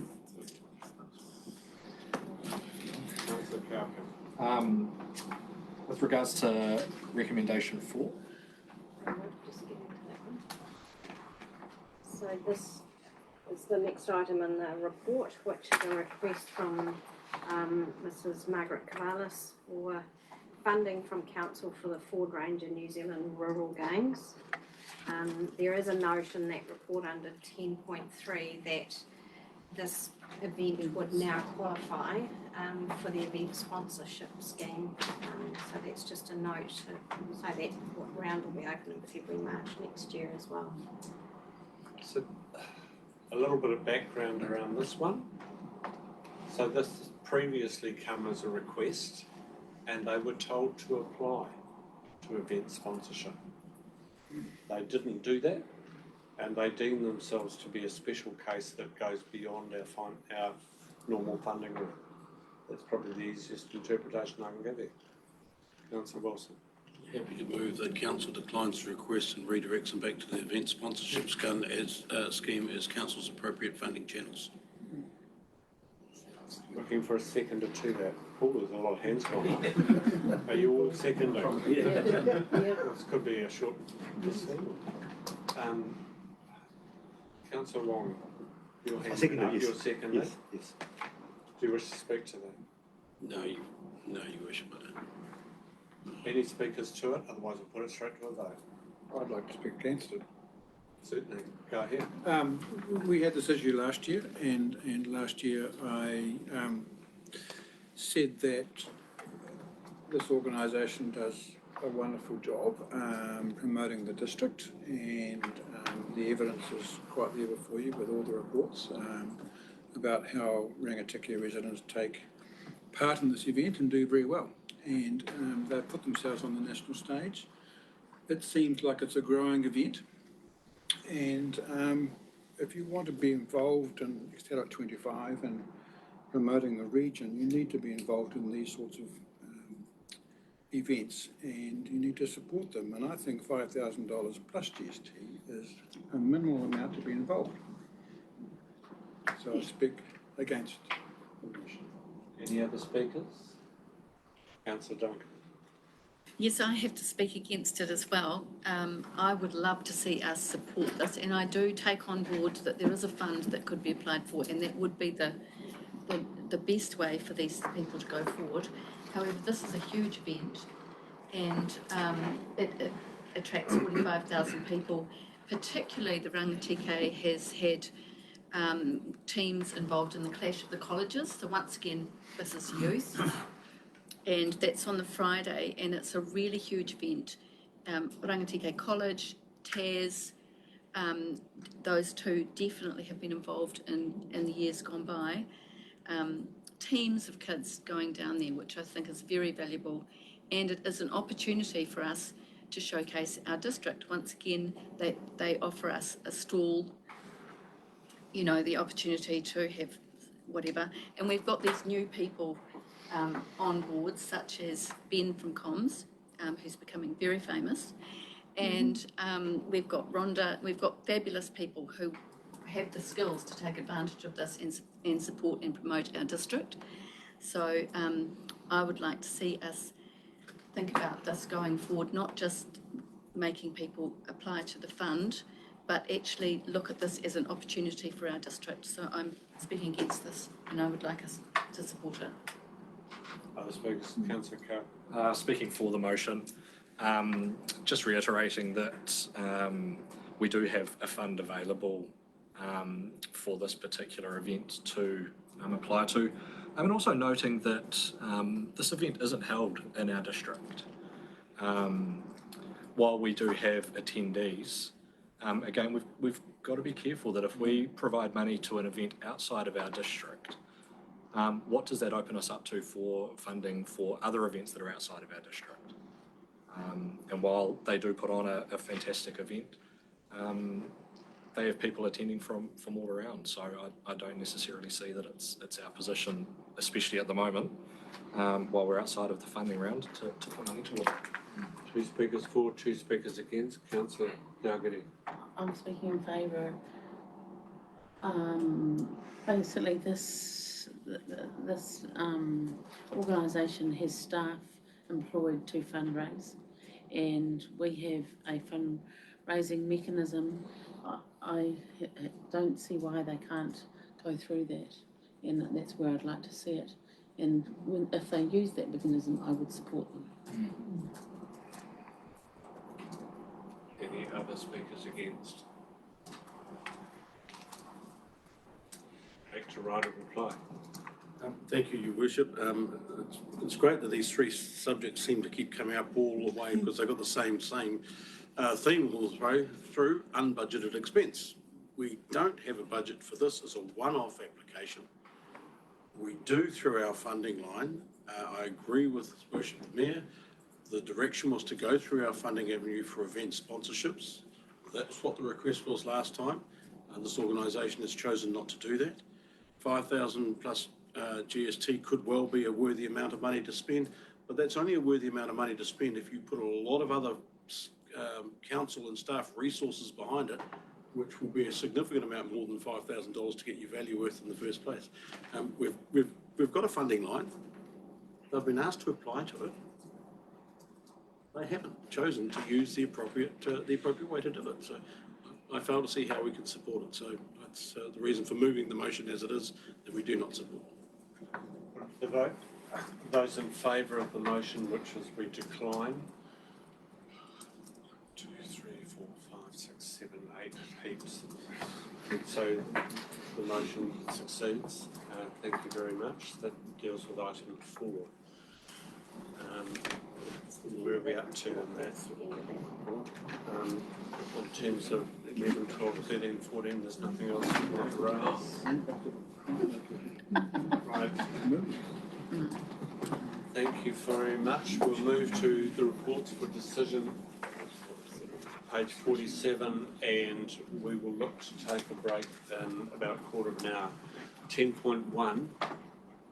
This is the report on rates rebate 71 Hautapa Street, Taipi. Would somebody like to move that be received?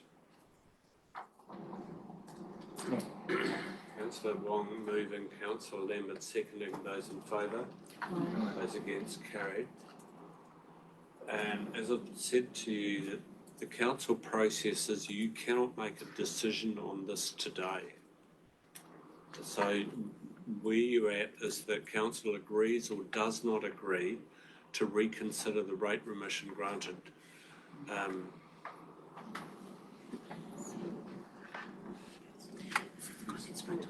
So, since I wrote this report last week, and we've heard from Mr. Matt Thomas today, I've spoken to His Worship about whether the council wants to request the Chief Executive to have another look at both this request from Tania Byford and the one that Matt Thomas talked about this morning.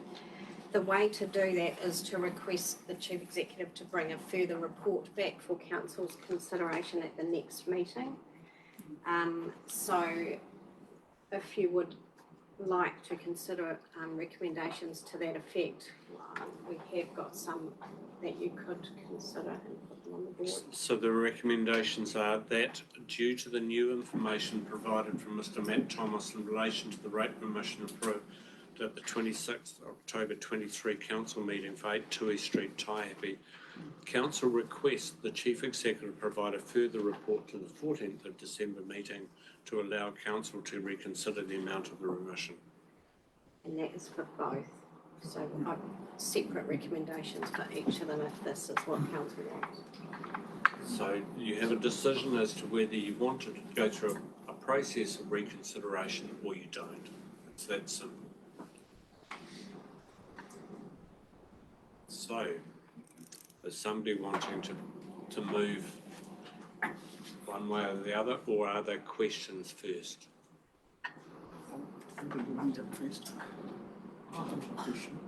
Questions? Councillor Wong. It might be more of a statement. Can you? No, I'm not taking a statement, I'm taking a question. Right? Questions? Councillor Rockwell. I've got a recommendation. I would like to look at us with that recommendation regarding the Chief Executive to provide a further report. Yeah. Are you wishing to move that, or yes, you're wishing to move that due to the new information, etc.? We're talking about Mr. Matt Thomas. that the Chief Executive provide a further report. You wishing to move that? Well, both of them actually. Okay, Someone- we'll take for both of them. Great, that's very useful, thank you. Are we looking for a seconder? You wishing to second for both of them? Right. So I'm quite happy if, councillor, if you speak on behalf of both at the same time.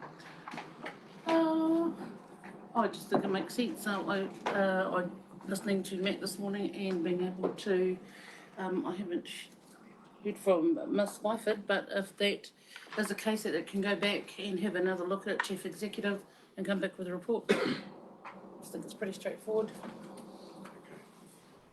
Looking for speakers. Yes, I'll speak for it, but just reminiscing about when we had these discussions earlier, we did debate the wording of that policy and whether it was a maximum, up to a maximum of 3 years, or how that wording, so some more information would be valuable if, in these two cases. Yep. Okay, you're speaking for Councillor Hero, then Councillor Loudon, Councillor Hero. I'm speaking for, but I've also got a question. Take the question first. So the question is, what's the process in order for us to do a review of that policy altogether? That would be a second part to this, but it has been signalled, I believe. Yeah, that's already underway. So this is dealing with the ones that we've got in front of us before the review comes into play. Okay, do you wish to speak to it? I support the recommendation. Signalling support, Councillor Loudon. I support the motion, and I spoke very firmly last round about the fact that the full rates remission should be applied as per the policy, and I can't see any reason why it shouldn't be applied. Looking for speakers against? You wish to speak against? Oh, no, I was going to speak for, but I'll accept the fact that it's been approved. 3 speakers for. Any speakers speaking against? Having no speakers against, do you still want your right to reply? Oh, no, thank you very much. George, could I just seek clarity? Yeah, it's not speaking against, but I do want to seek clarity that this does not, by these recommendations do not revoke the decision the council has already made. Correct. So just looking to get that clear, that it's not revoking the decision, it's just seeking further information. Yeah. Correct. Right, I'll put it to the vote. Those in favour? Sorry, I have a question. Question? There is a time constraint around revoking a decision by council, and then the ability to then re-litigate it.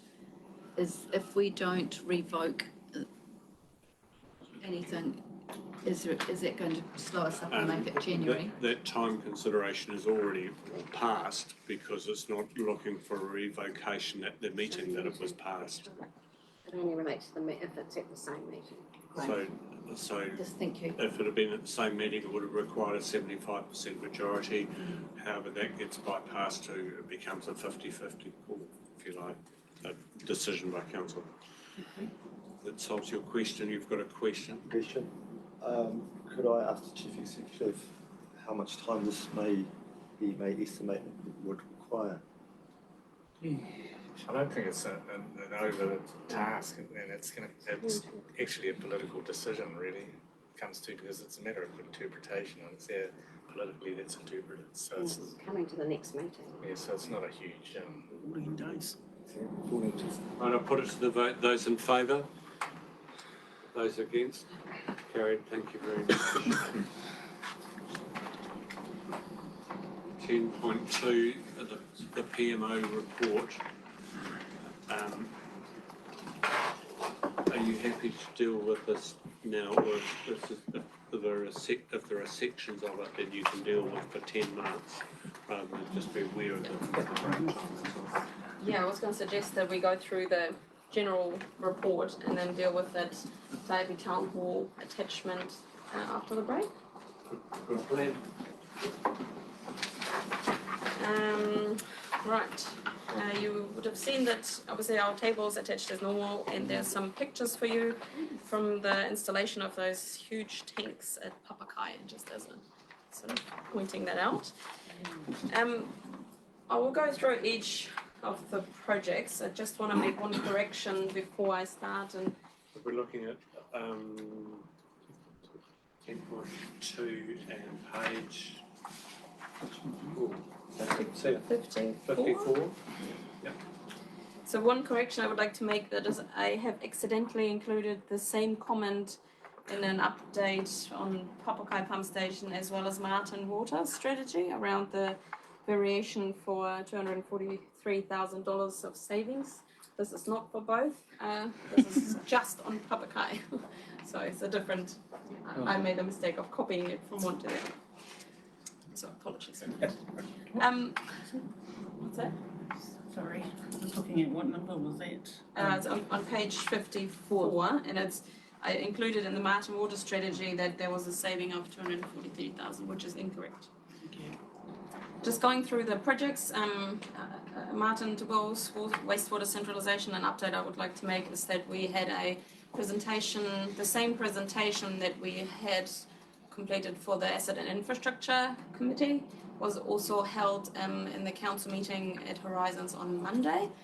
So the planner and myself presented the same plan that you would have already seen, and it was received very well. There was, of course, the question around the length of this time this project has been taken, but generally I think there was some very positive feedback on the activity that is happening now, and they require updates from us regularly. Just if I may, very quickly, just on that report, and I'm just trying to think back to, did that cover the potential for some discharge to water? So in that conversation, because we're not 100% sure that we can do 100% to land. It wasn't probably going to solutions. It was the approach of how the consenting will be going. So there's a lot of standards and a lot of rules and requirements to consider. And what was shared is more this is the way that we're going to go down that road. So it doesn't go into the solutions. Thank you. Is there any other question to that project? Then I'll move on to Lake Waipu. No real comments from me here, other than that the Section 92 response is hopefully going to be sent off next month, because it's already next month tomorrow. Any questions on Lake Waipu? Well, that was going to be a question. How are we looking? That's getting a little bit. We're getting very close to sending it off, so I've seen the draft now. We're really days now away. Yeah, these things have taken much longer than expected. Again, there was more probably work to be done again in the background, so it really proves, I think, the more work you can do up front, the more you won't have more delays. So yeah. So moving to the next one, Papakai Wastewater Pump Station. I just wanted to point out that we had a meeting with the local group, Friends of Taipi, there, discussing some of the finishing of the construction. There's currently still a major thing going in, which is the security fencing. So at the moment it looked still quite a mess of construction site. Once the fence is in and it's really clear where the access is and what areas will be needed to be fenced off, then I think the picture will become better, and I think it was a productive meeting, and we will be continuing the conversation with the group around planting and the final finishes. But any other questions too? Just to reiterate what you said, it was a very productive meeting at a very good time, and answered a lot of questions. So, very good. Thank you for organizing it. I had a long distance microphone on it from the top of the hill. I wasn't actually here, was that right? I was there above you. Oh. Councillor Dalgety. I see there's a report coming in a fortnight, is that right? But I was just a little bit concerned about this hui that's have to be put off till next year. And we were looking for a completion date of June next year.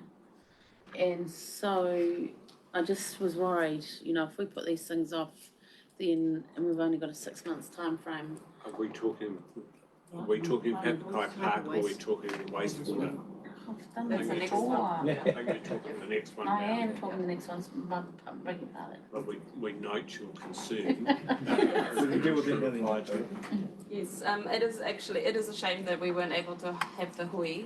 And I think because of that, I will have to probably move that council report to a later date as well, because it is important that we have a hui with the iwi there. There was just a bit of a struggle finding a date before Christmas was really the main reason. So we're looking already at dates now in February to discuss this again. With with a still completion date of June next year.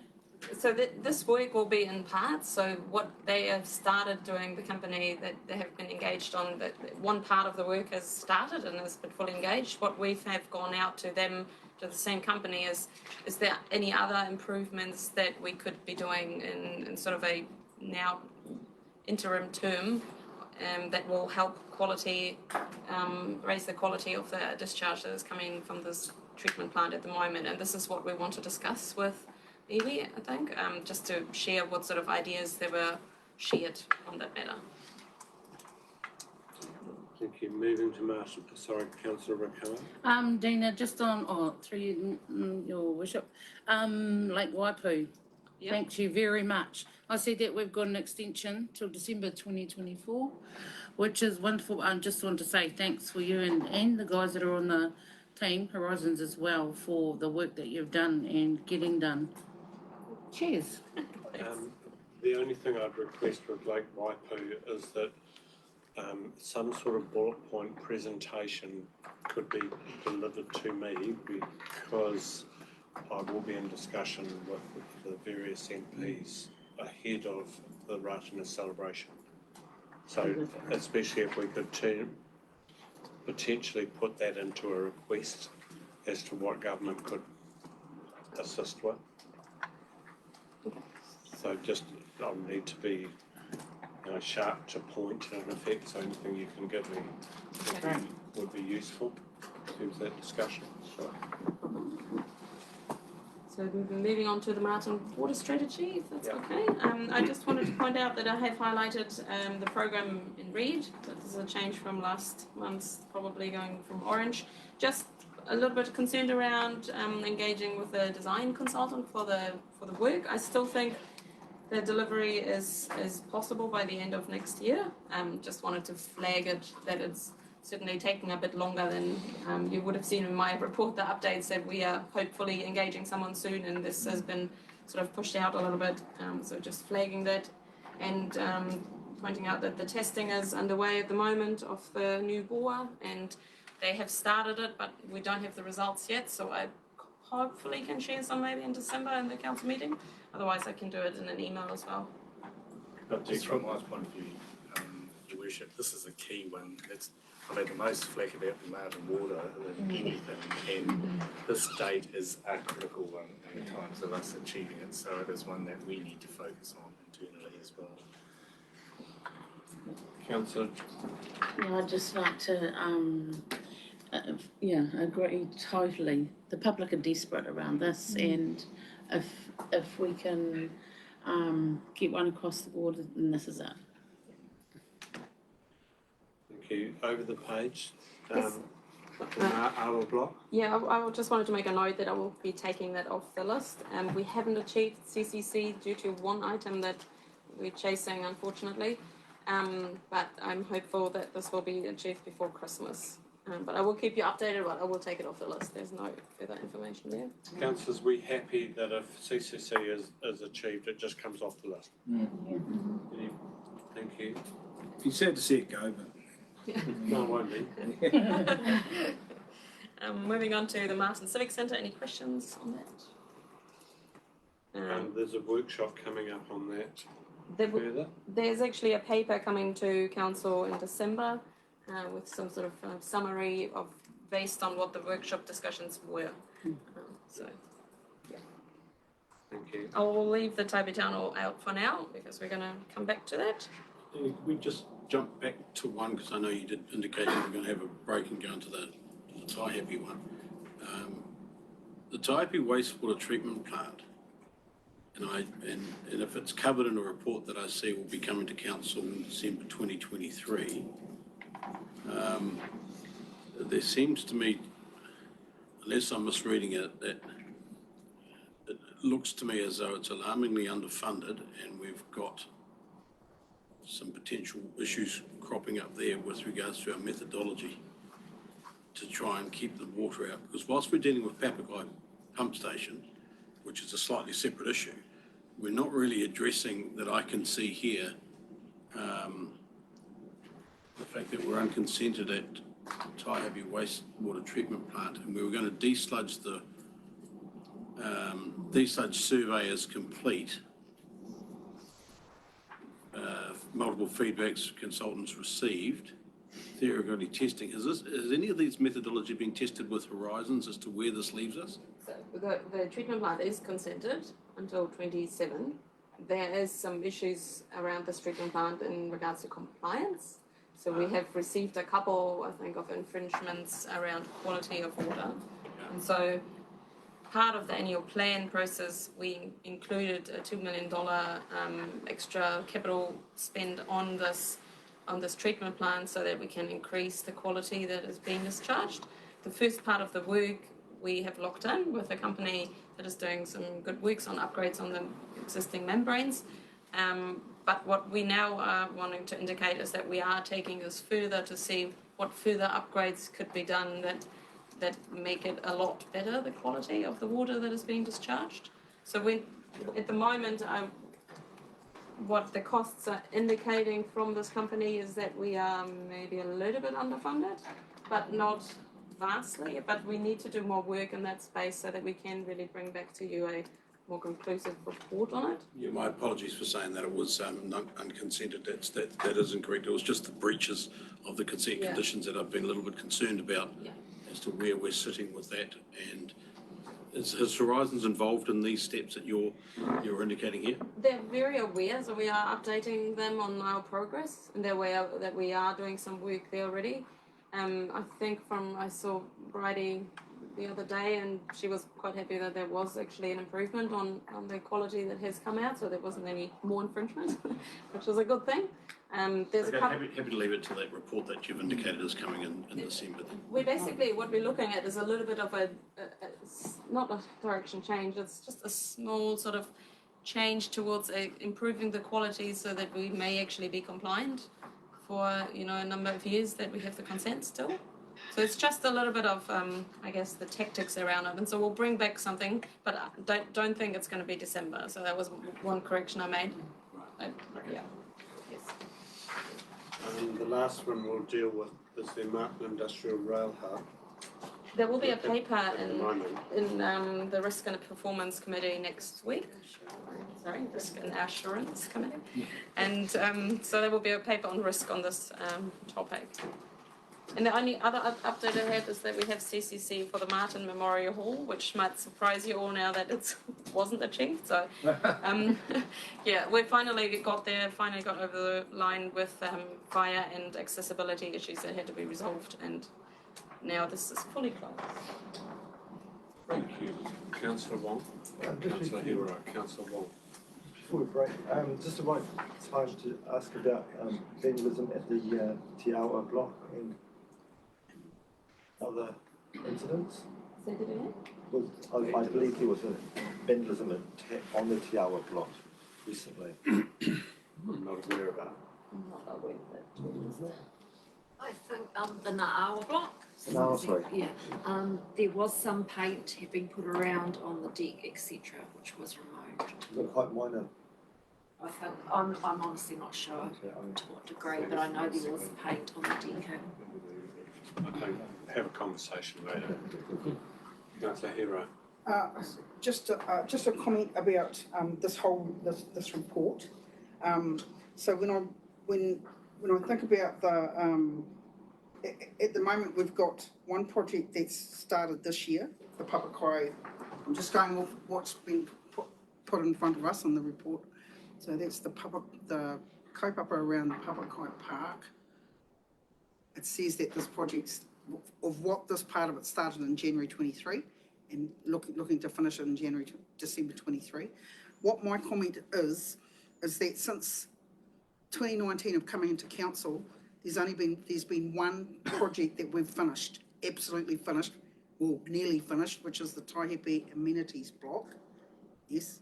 And when you look, when I was going down this thing, I was thinking, so we've got and I know that everything they've all got different reasons as to why they haven't necessarily been able to be completed.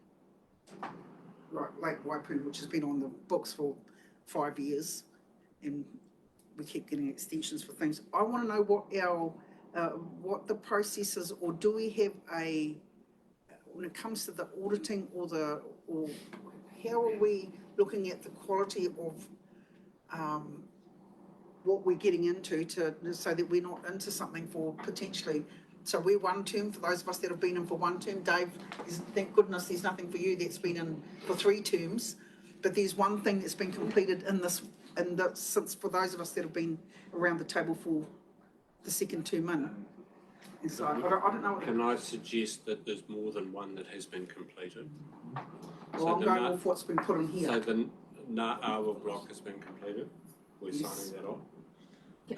Te Marapihi has been signed off.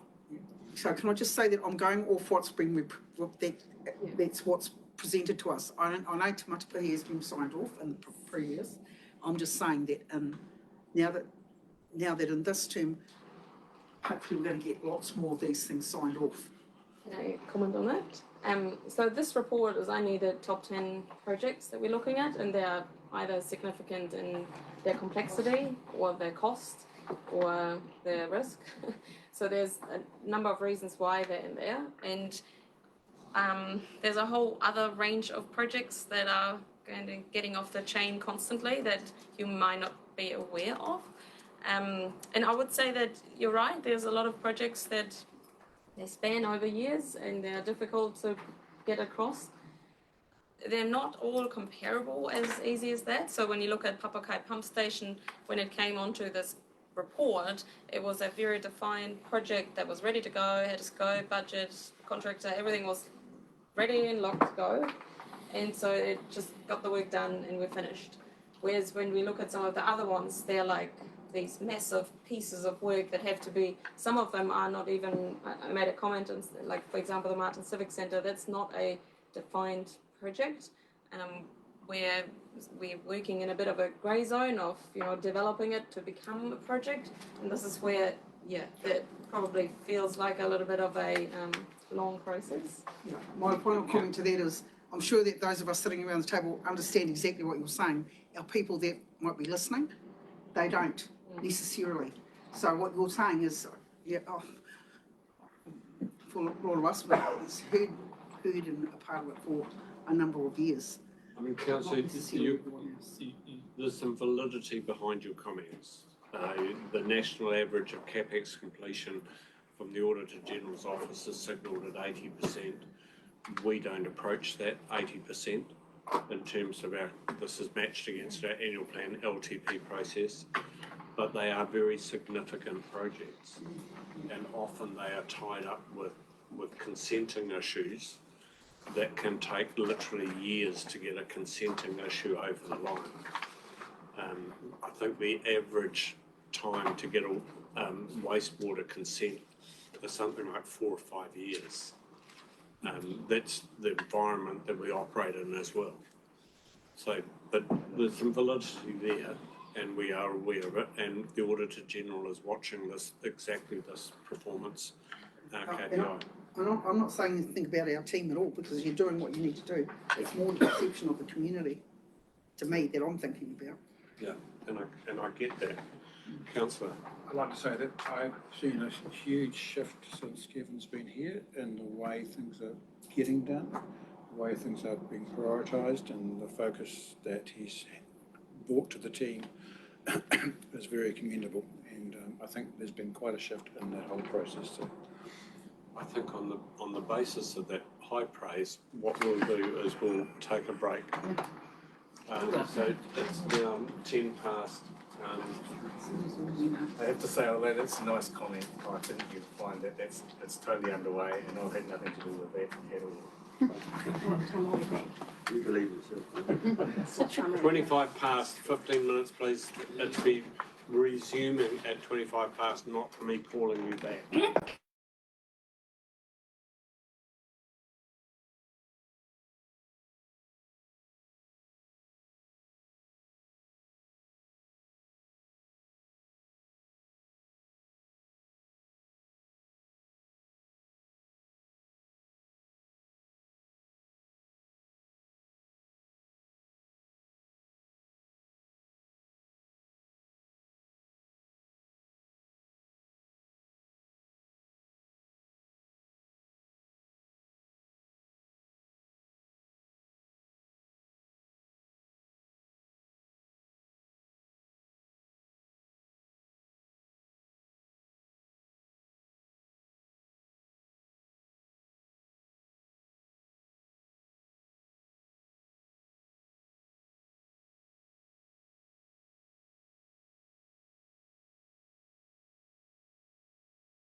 we're back online now. And first of all, can we just, somebody receive all these reports? Thank you, Councillor Hero moving, Councillor Duncan seconding. All of you in favour? Aye. Aye. Carried, thank you. Now, the big one. So take us through this. Yes, thank you. So attached to the PMO report is our project work plan, which for the Taipi Town Hall and Library redevelopment. Just as an overview for you, I mean, you obviously have seen it. We have a number of items in this work plan. From my point of view, this is our approach to the project. It includes all the important items that we want to cover, like budget, timelines, who's involved, what the background is, how we're going to approach it, what's the scope, all of those things, project constraints. And you've seen them before on a couple of other projects that were endorsed by council. What is really important to me, and we go through that in detail, is around the scope. So we will go to that in a minute. I just wanted to point out as well that we've detailed some information around procurement and how we are planning to procure the contractors for this work. What we're looking at is a early contractor involvement, as well as like some sort of form of a design and build contract. Some of the advantages from both those approaches are that you end up with a very collaborative approach to a project. The focus of the work on this building is going to be quite heavily in the structural and the strengthening side of things. So we're not building an architectural amazing building. We know what the building will look like at the end. What we're focusing on is how we strengthen it, how it's structurally going to be brought up to code. And we will have a focus on the interior design. So the architectural design is mostly focusing on the inside and the best use and the flexible uses of spaces, but it's not going to be about, the exterior of the building. So therefore, having a contractor being the lead in the process of designing with the contractor is actually quite an advantage when it comes to practical approach to construction. Sometimes we come to designs that were designed very nicely, and then when you try to build it, it's like, whoops, that actually doesn't work that way, unfortunately. And then plans change. So what we try to do is to approach it from a very focus on the structural and construction side that will incorporate, obviously, the use inside of the building as well as. So that approach also allows, if you look at page 65, there's a little sort of overview from the government procurement website. We copied it around how that structure normally works. The advantage as well is that any company can really bring a team for a tender. So the way that we're going to write the tender is that it will be open to people, to suppliers with that all of those services. So if I'm in this space in the market wanting to offer my contract services, then I can work with the architect that I have worked before, and I can work with an engineer that I've worked before, and this could become a really well coordinated approach. Sometimes it's an advantage to having companies that have never worked together, and now you're trying to make them, come into a very good flow for the project. And this is in line with the resolution that was made throughout the annual plan process, which I referred to as well on page 67. So that can I just to me with this, there's three key points, and the first is, when is this contract going to go out? So on page 71, we have a timeline.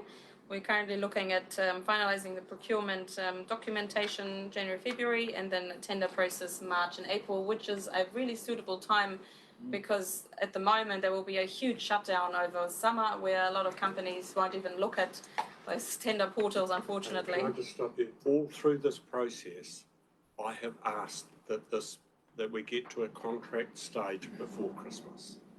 And I am concerned that if we go to April, May, we're then looking at a new financial year. And any way that this can be brought forward is really important to me and I think to council. The second question is, can somebody submit on part of the contract and not all of it. That was my understanding. Yep. So that's possible. The third general question I have is I'm in favour of this, but I just don't want to be waiting another 6 months before we have a contract. Of the things that we're wanting, it would have been useful, I think, if we knew what the current format actually provides for.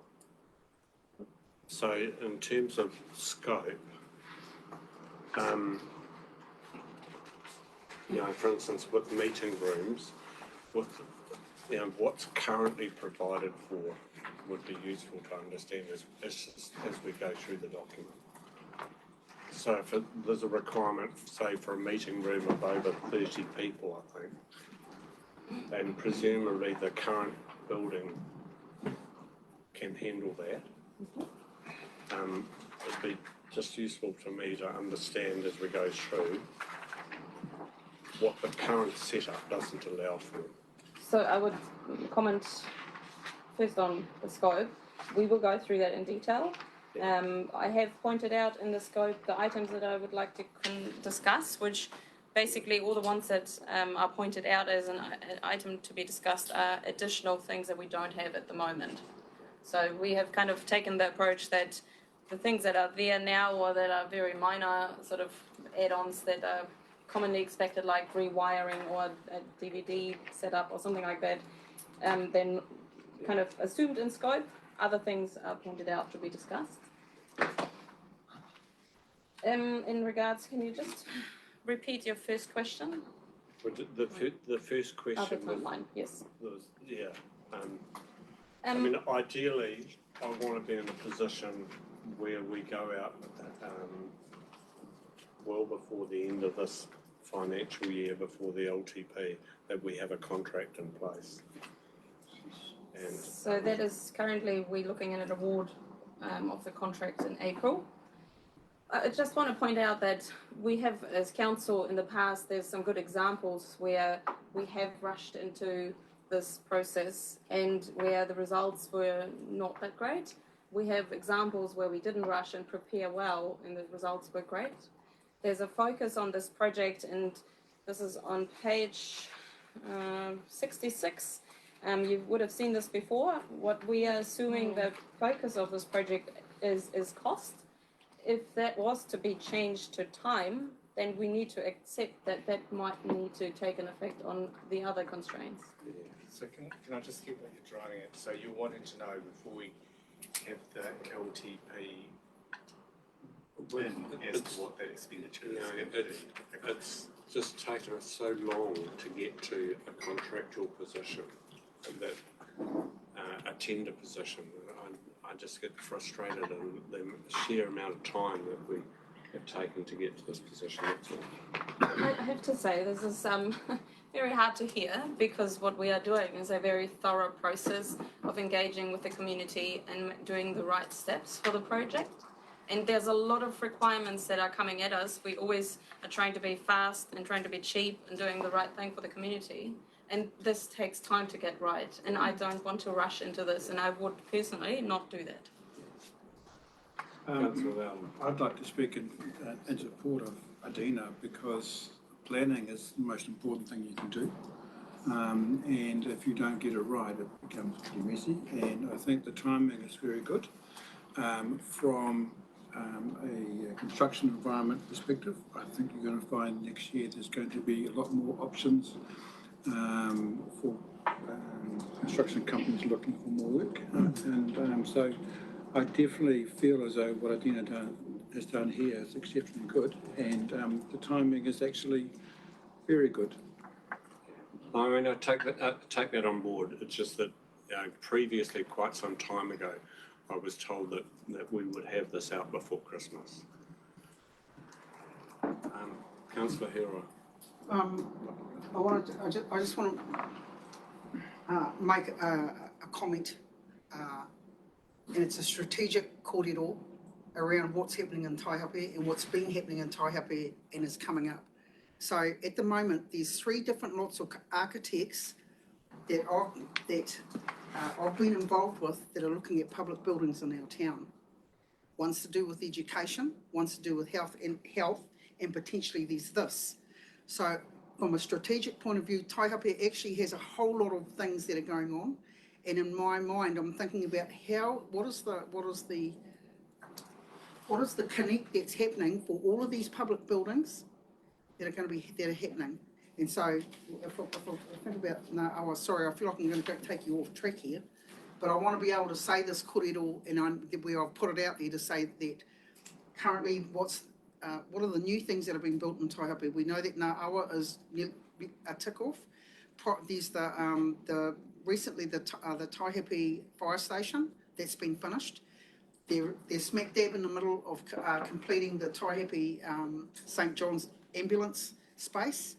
Upcoming is the new work that's going to be happening at the old Taihape Hospital, the Rural Health Centre. Upcoming, and I'm not saying it's happening anytime soon, but is the new school that's going to be built. Upcoming for us is this project, the Taihape Town Hall. Upcoming again is there's something else that there's a whole lot of projects that aren't necessarily council owned, but there has to be, in my mind, there's 3 lots of architects that have been part of, and one of the key things I'm saying to them is, how is everything connected? How do we, from a Taihape point of view, it makes sense in my head that there should be something about our community that there's a connect, and I'm just going to lay that on the table to see how, from that council's point of view, because I've already put this kaupapa through to education, and I've already put that kaupapa through to in the health space. So, and I feel like this is now can say something like that. Councillor Carter, Councillor Wilson. I'm in Councillor Loudon's boat with Adina's approach to all this. I sympathise with her with all the decisions that Taipi were trying to make for her and not knowing where she was going, and then she finally has got a line to steer, and this report here is fantastic. This timeline, as far as I'm concerned, is really good. Thank you. Councillor Wilson. I'm in support of that, and Councillor Loudon as well. Whilst I also, Your Worship, share your frustration as you and I have both been around this table for a long time in some of these projects, and how long these things take to get through is incredibly frustrating. But I also agree that it's a very good report. And the critical step here is the engagement with the user groups in January, February, and I think that's a really, really good space to have that in. If we looked at tender awarded by council by April 24, and if we meet that timeline, then that falls well within a budgetary and a monetary point of view going forward. So whilst I'd like to look, if I could see them putting a fence up and getting hammers and nails out by this weekend, I'd be going whoopee. But unfortunately, we need to understand that that's not the case. So I do support the report and also support the timeline that's been presented to us in front today. Councillor Carter. Thank you, Adina, and echo those same comments. I've just got a question around the budget that's been allocated there, and your percentage confidence is 25%, and I can appreciate we're so far in advance of anything. At what stages would you start to be able to put more certain numbers around there, and what can you sort of see that the potential risks are of, a $14 million project at 25% confidence this far out?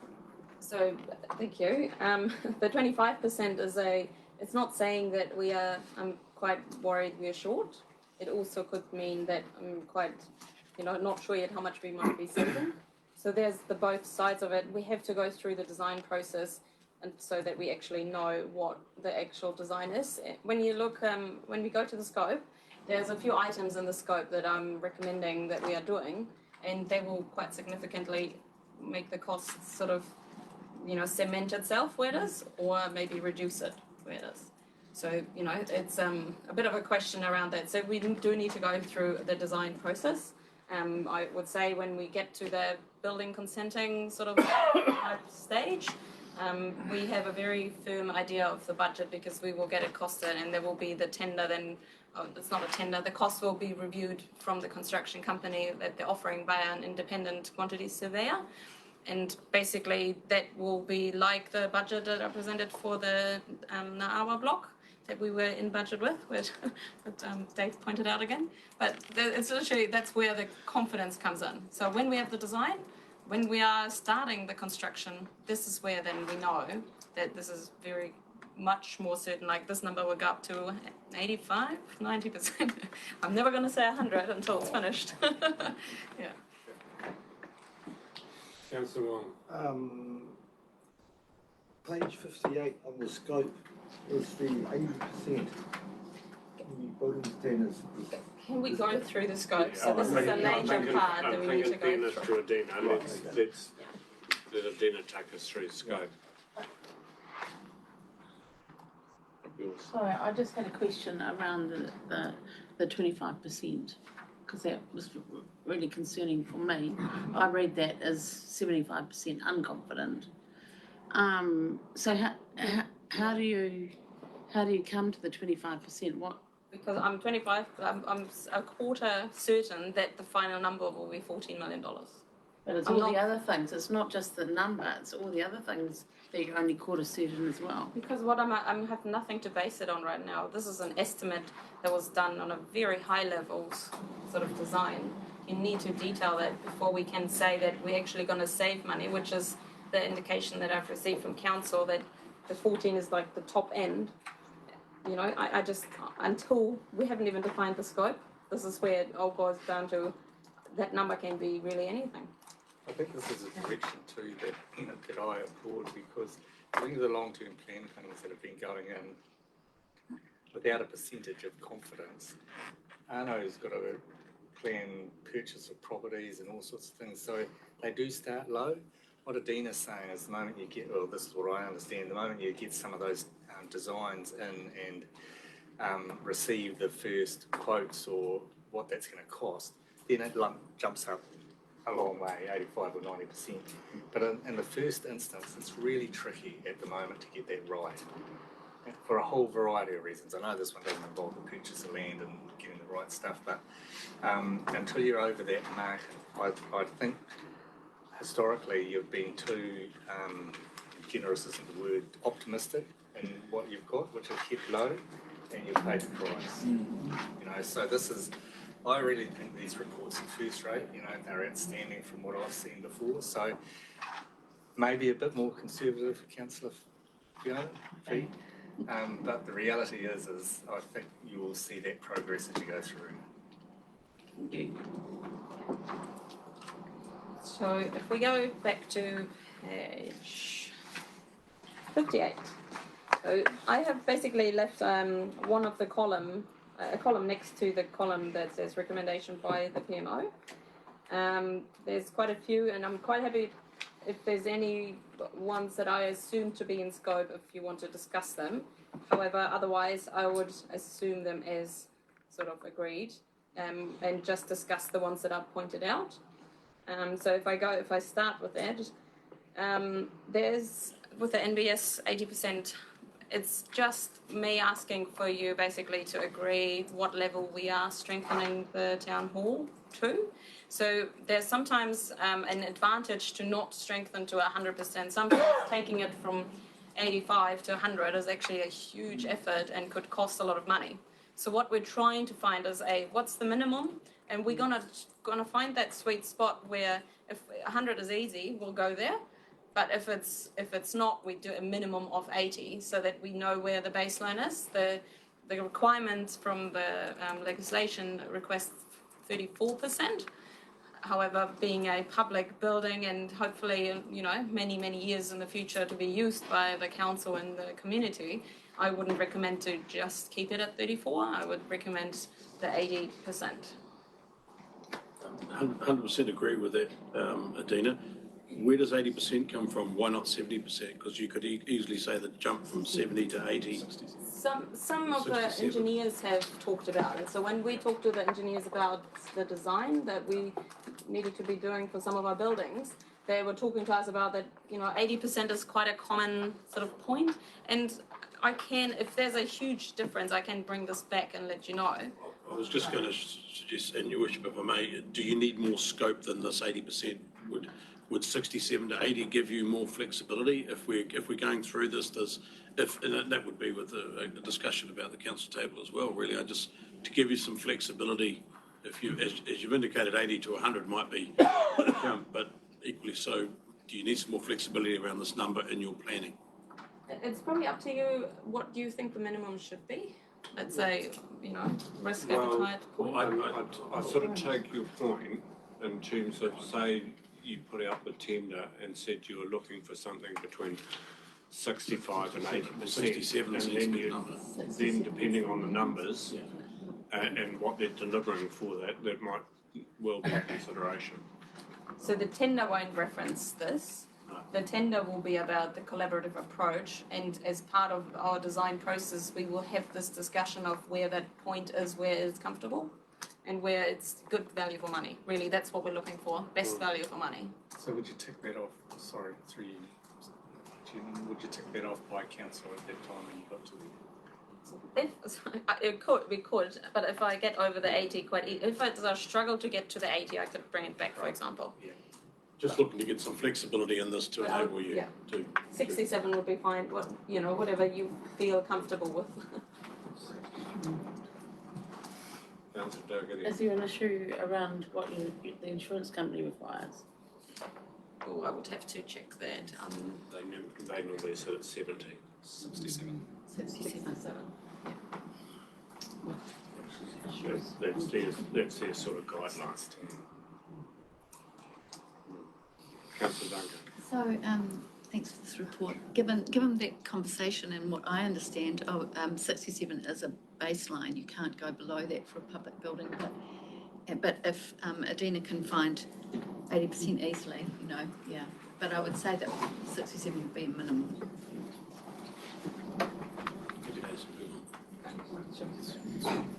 We take it as like you're happy with the approach of 80%. If it's lower, and then I come back. You got me. Okay. You can stop me anytime if I go then too far, but the next item I would like to discuss is removing the first floor. So I want to have a little conversation around this. So the idea, when you look at the building, there's a huge hall that you're probably aware of. There's a front part of the hall, and then there's a sort of single-story add-on to the side that is the library. A challenge that we have found is specifically in the mezzanine floor. So we had some initial discussions with an engineer that is doing strengthening as their day-to-day business, and also with a fire engineer. There's challenges around fireproofing that mezzanine floor with egress. Interestingly as well, it hasn't really come up from the meeting that we had, so there was not a specific focus on that I can recall, and that was in the summary. And what we've discussed with the companies, both the fire engineer, who's also an accessibility sort of expert, is to retain that first floor that currently houses only, I think, 4 offices, will actually cost quite a lot of money. It will increase the requirements for fire and accessibility. There may be a need to put a lift in or change the stairs, change the height of the steps, those sort of things. There's a whole heap of things that will be triggered.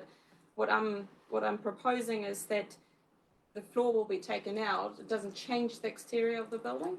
It keeps it the same, so it will look the same, but it will be sort of like a high ceiling, not finalized detail there, obviously, but a sort of high ceiling, and that we then would use the floor print of that top floor to extend that behind the library is actually quite an economic way to keep the same sort of footprint. So that is my suggestion, to reduce complexity, to reduce risk, and in trying, when you get started on some of these renovations, you might find more issues when you start opening up the walls and the steps, and things could be, broken underneath. So that is my recommendation, to reduce costs where possible. We had a contract offer which included the strengthening the building as is, including that floor, wasn't it? That offer was just for strengthening. The main issue that we will have with the first floor is fire and accessibility, which was excluded by that offer. But maybe we give the tenderers the option to be able to say, you can take two approaches here. I would not recommend that because experts that we've spoken to have suggested that it is an issue. It will add cost, and if there's a drive to try to save money, if we can get under a $14 million budget, then this is a way to do this. Yeah, I mean, what I'm getting here is you know, we've had an offer, which is a very reasonable priced offer to strengthen the building as is. And I know that doesn't include fire and other elements, but I just wouldn't. I think the upstairs is quite a nice function to have if we can retain it. I don't just want to rule it out per se. That's my personal view. Disagree. Councillor. Fire is a huge issue, and compliance with egress is a huge issue on the first floor, and it's very expensive to retain the first floor. And I personally like the idea of extending some ground floor space and removing the first floor. It's a good option. Councillor Duncan. I'd really like to support His Worship's idea about getting options, because we're talking, you know, we're picking ideas out of the air at the moment. We really need some concrete reports coming back from experts, as you say. And I think from the feedback that I've got within the community is that they want the building the way it is. Obviously, I mean, we've heard all this time and time again, and I absolutely accept this report, and I thank Adina and team for the process that we've gone through so far that's allowed the community to, you know, to have so much input, engagement. But yeah, I really think that it would be great to have the two options to look at this from a, you know, rather than preempting it. Going around the room, Dave. I don't think you can get any options until you decide what's in scope, and that's exactly the purpose of this, is to get your scope, to send it out, to get engagement, for people to come back, to give us some scenarios, whether there's a scenario if somebody comes in and says they can do it for $2 billion or whatever, we're going to have the scope that we need to do. So we need to get this over the line. The question is here, quite simply, is it in scope to consider the removal of the first floor given its complexity? The answer is yes, it should be in scope, and it should be discussion that we can put out to potential contractors to do that, to come back to some costs. It's quite simple. We're not fixing the problem here. We're just saying what is in scope to enable us to get this information out. So I personally just don't want to see it removed out of scope. That's an option. Councillor Hera. Now, I'm listening to what Adina has talked about as to the alternative, and also taking on board what Simon is. I'll be totally on board with getting rid of the top, and I can. Well, Jill's worked in that building, but I don't think they've got much use there. I think we've got to listen to something Adina mentioned there, is that this is an expert opinion. And that expert opinion is someone who's been engaged with to provide their expert opinion for us to then to listen to. And that expert opinion was that it will be extremely costly to leave it, and we should be considering if you look at the number one thing in there was price, then this is a huge way to be able to explore it. So I think we absolutely should be looking at taking it out of scope. Okay, part of the process will be consultation with the committee. You know, there's still going to be engagement with the community, and if we take it out of the scope and the community kicks back, then you know that you've got to look at keeping it in. So I just think take it out and then see what happens. How does that look at? So, Is that well, what have we got in the leave it in scope? You've got some engagement processes going on all the time with the user groups. this is for feedback. Yeah. I think it is a council decision what the focus is of the project, and if there's a focus on the cost component, and the community doesn't like that we may talk about removing the first floor, then I don't know, then it has to come back here. But then if we keep bringing reports back, so we're trying to define the scope here, if we keep bringing it back, I cannot go out for tender and we can't get, this is like a cycle. So as much as there will be feedback, I think these items I wouldn't discuss as in, with the community, do you want this or not? It's this is what we're doing, these are the reasons, this is why this is recommended, this is why the decision was made by council to either consider or not. Supplementary. And as you said, it wasn't brought up in any of the user group discussions. Yeah. I'm happy to go. The mezzanine floor, but not the second floor. So my question is, if you have a user group that you have committed to engaging with, what are you engaging with them about if you have this sort of preemptive strike that they can then have no comment on? We are asking for feedback around usability of the spaces that are being either designed or maybe slightly changed or moved or extended. So we're going to talk about what is the best use of the building and how we can achieve that, and this is more like the interior of the building. This is a structural question, and this is a very cost-defining question. And so I take your guidance. If you would like the community to decide this, that's not up to me. My recommendation is that council makes a decision, because this is a major item, is the next one.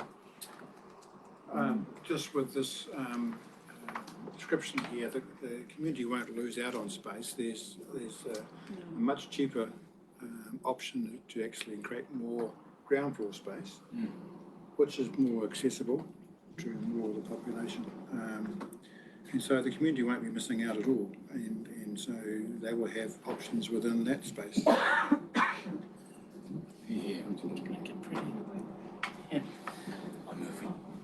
I'm just trying to, Dina, envision,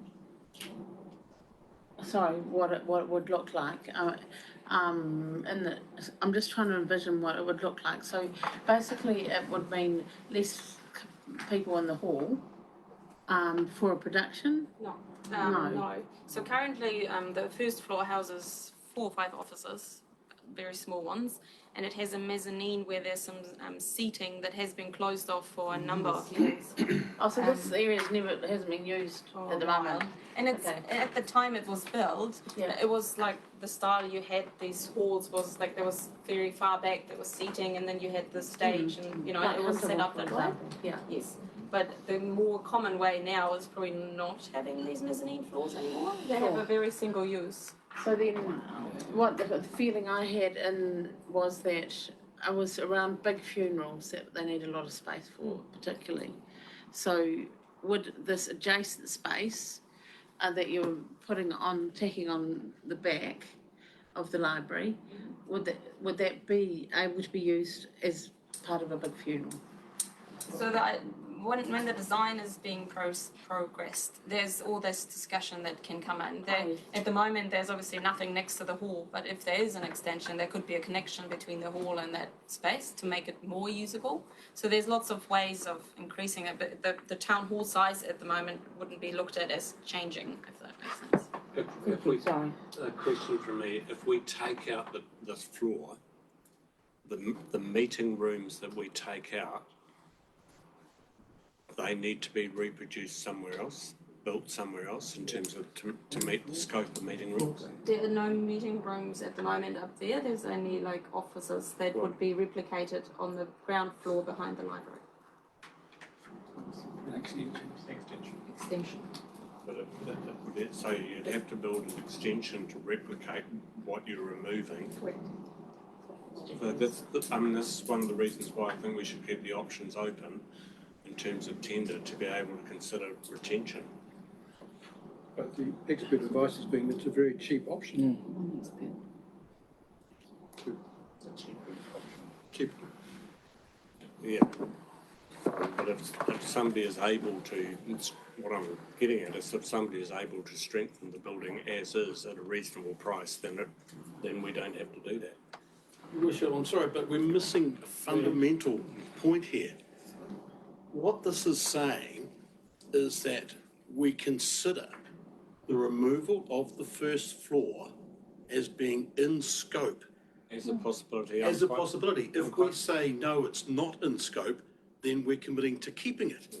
We're just saying we're putting it in as being in scope for the document.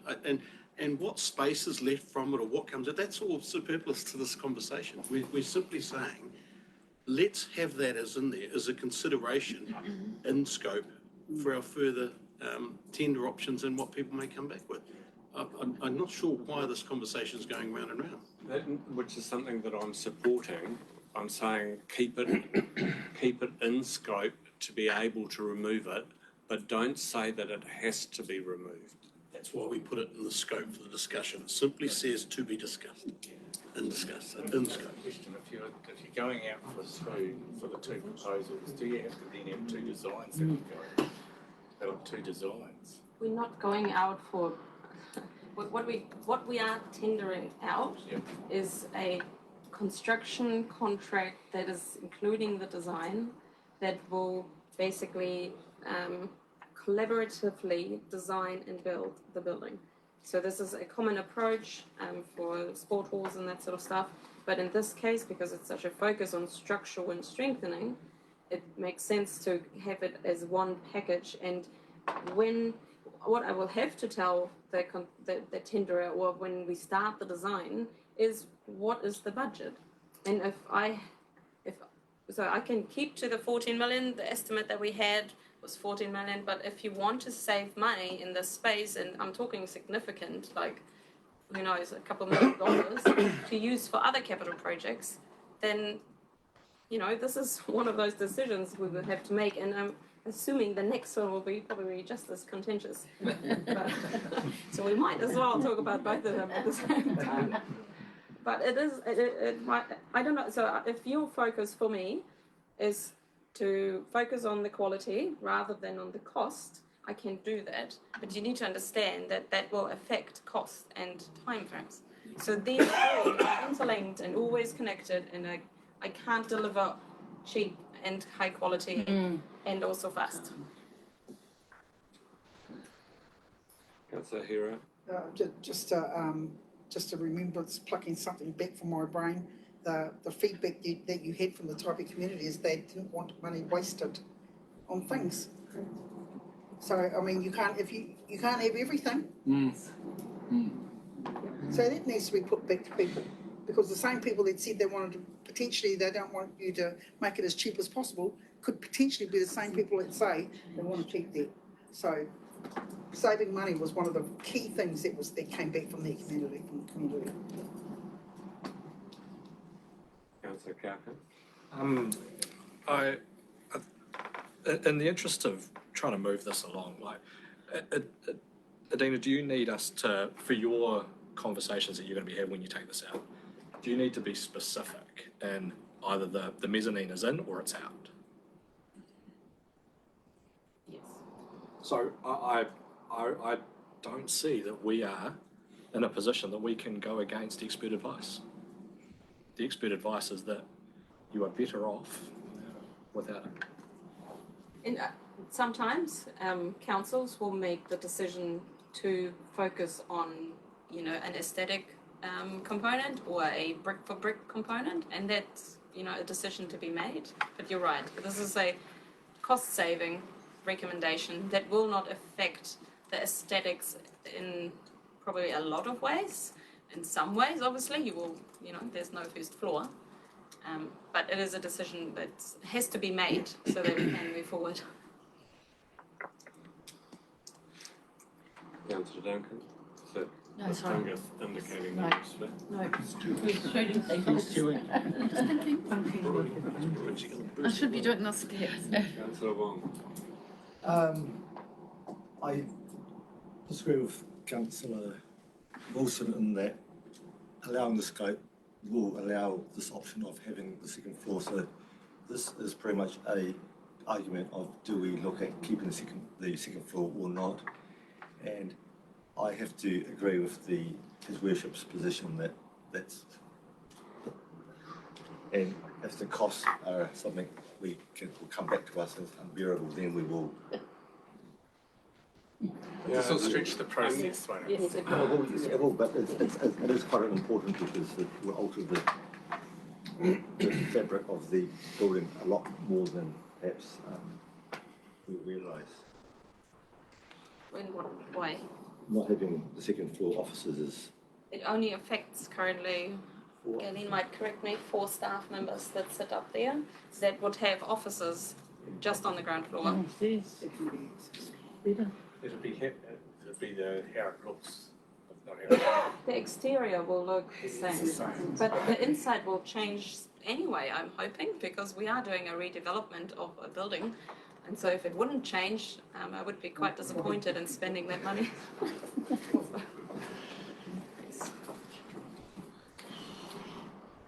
Yes, so what's everyone after? Adina wants an answer as to whether that first floor goes, and everyone else is humming and hawing as to whether we want to have 2 quotes regarding it. So you can say she doesn't want. So are you going to spend an extra $2 million to retain that first floor? Is the outcome of it all, really?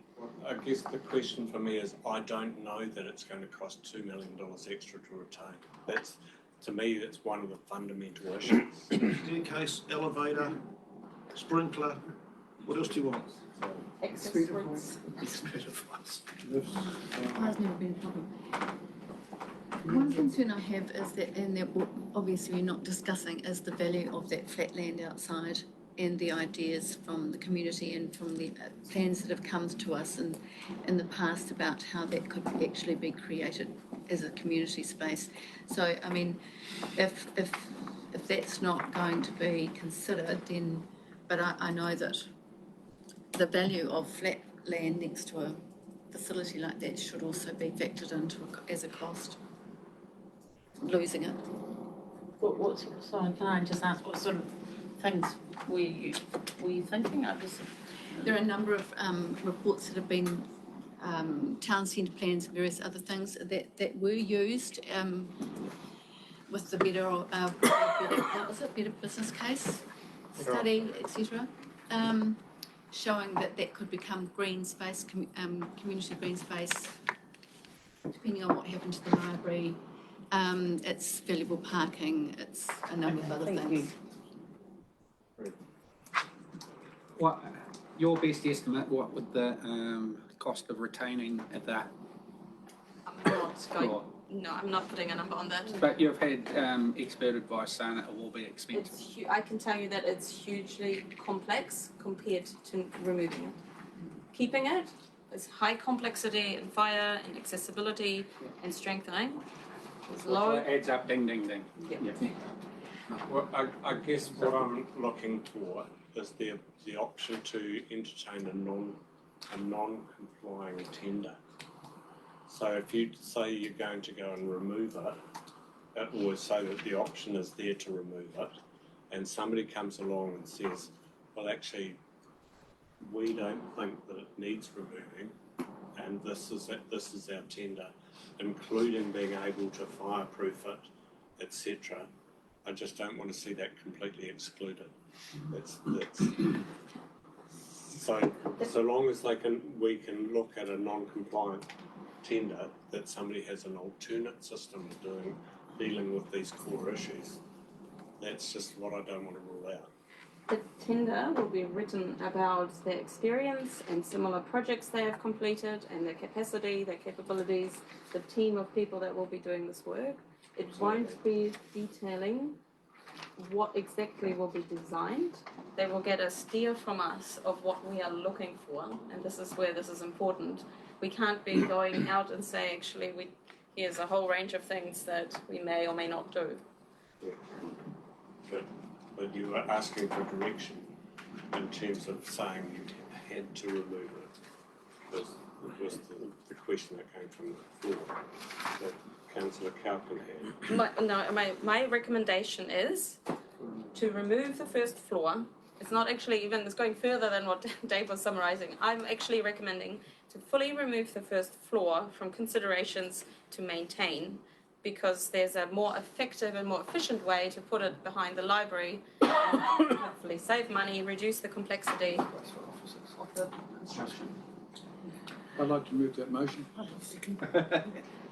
Yeah. To move the motion to retain, to Remove the first floor. So it's in scope. Are you saying that it is in scope, the motion to remove it, or that it is in scope to allow removal of it? In scope to remove it. Okay. You wouldn't second that? Yeah, I'll second it, that's what I've seconded. So, Any other speakers? Otherwise I'll put it to a vote. Just let's get that up there so that we're absolutely clear on all You better make sure it's a Taihape Town Hall. Every first floor will be gone. There are 2 stories buildings there, Reasure shops. Is it the first floor or the second floor? Because the first floor's the bottom, isn't it? It's removing the whole hall. share this with people So he's got one now, the facade. It was actually councillor Wilson seconded it. No. I mean, I'm happy to take the credit, but. The councillor wrote Carla. No, she was. You're too slow. No, finger, she only got a finger up. It's moving, it's moving.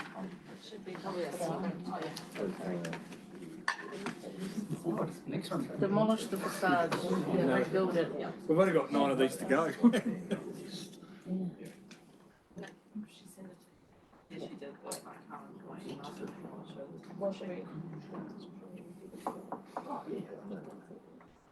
Yeah, she's just typed it in.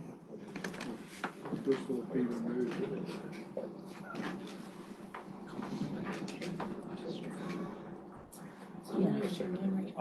I disagree with that because it is not proven to my satisfaction that it will save costs.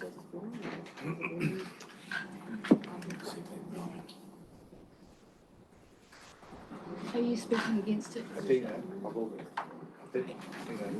Mayor just raised the question that he was not sure that that reduces the cost. So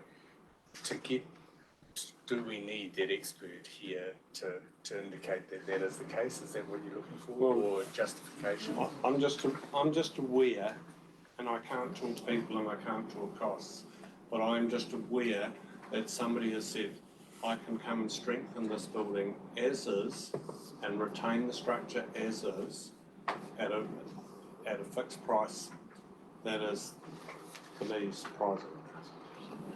That offer, I need to very strongly underline that the strengthening does not include compliance with the building code, compliance with accessibility, compliance with fire, which are some of the major reasons behind removing the first floor. It's not a comparison. But then it would be up to the contractor to be able to make sure that all other key factors are funded. So if that contractor came and said, this is my quote for strengthening, and I've been out to other contractors, as part of my quote, this is the total cost.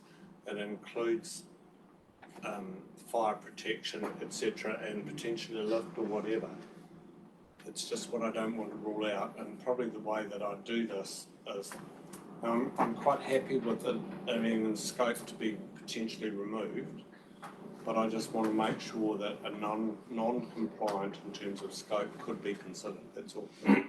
Are we, is the motion being, are we talking, is that speaking against, obviously, the motion? Is the motion on the table? Are we talking to the motion, or are we just still having general discussion? A fair point.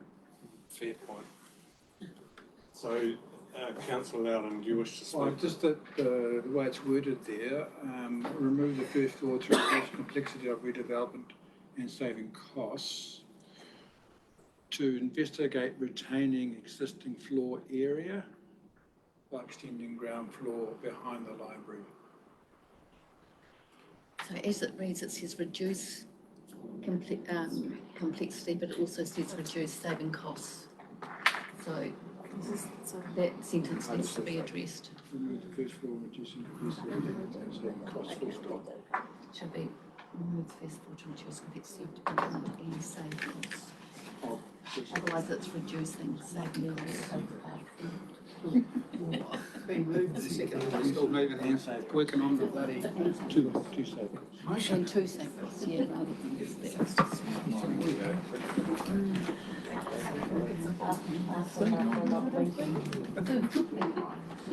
We know why.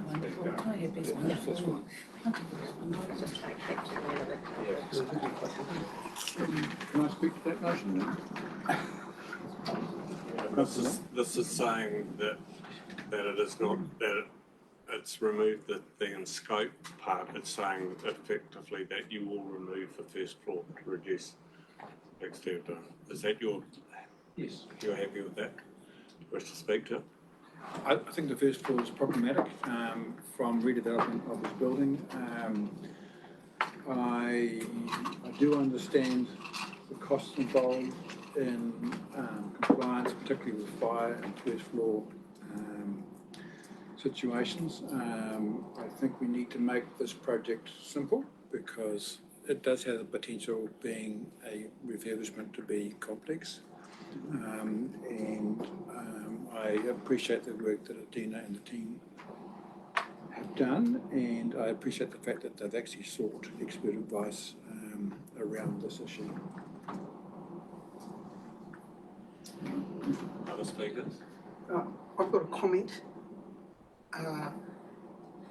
With what you've brought up to the council, Andy, is where's the corridor around that? You said that you were, where is the paper or whatever that's backing up what you've said to all of us today? It was a paper that came to council. And so, It was a paper that came to council with an offer. and so with that, taking that into consideration, Adina as the PMO, our PMO person, that would have been taken into consideration, I'm assuming. I presented the paper with the offer that Andy's referring to, and there was a very long explanation given by us and supported by our regulatory group manager, that this offer as it was is not one that could be actually go through a normal process of doing a consent. There's a allowance for building works for earthquake strengthening that is in the space of under $150,000. So this is more minor works. For a public building to be waiving the requirements for the building code, that was basically the gist of the paper. To waive this, you would have to make a council decision, and you would set quite a precedent in that space, and it would have to be also signed off by the chief executive, I think. And at the time, council rejected that. And I'm not saying that if the same person would be wanting to put in a tender, if they put in a tender, I'm more than happy to evaluate the tender, comparing it with the other ones and with the services that will be supplied. If the tender will be supplying a code compliant construction assembly of a team, whoever, then that's a valid tender response that will be considered. But I cannot avoid compliance. And nobody's suggesting for a second that would happen. So the building has to be compliant, it has to meet code, and the council recommendations where it included was fit for purpose and heating and all sorts of things. So nobody's trying to avoid that. I just wonder if in that remove the first floor for people that don't understand the full conversation, whether that shouldn't be to reduce complexity of redevelopment, but to not affect the outward view of the building. I don't know how you'd put that, but you're saying that the outside of it would look the same. I wonder if that should be in there. Well, it's Councillor Loudon's motion. It either lives or die unless it is presented to amend. Can I suggest an amendment? You could move an amendment, yeah. It's just for clarity really of anyone reading this, this. So it does You not, understand? Yeah. does not affect the outward No. appearance of the building. Yes, yeah. Without affecting the outward appearance of the building. That's what you decided to, because it's Jason. Effectively changing this.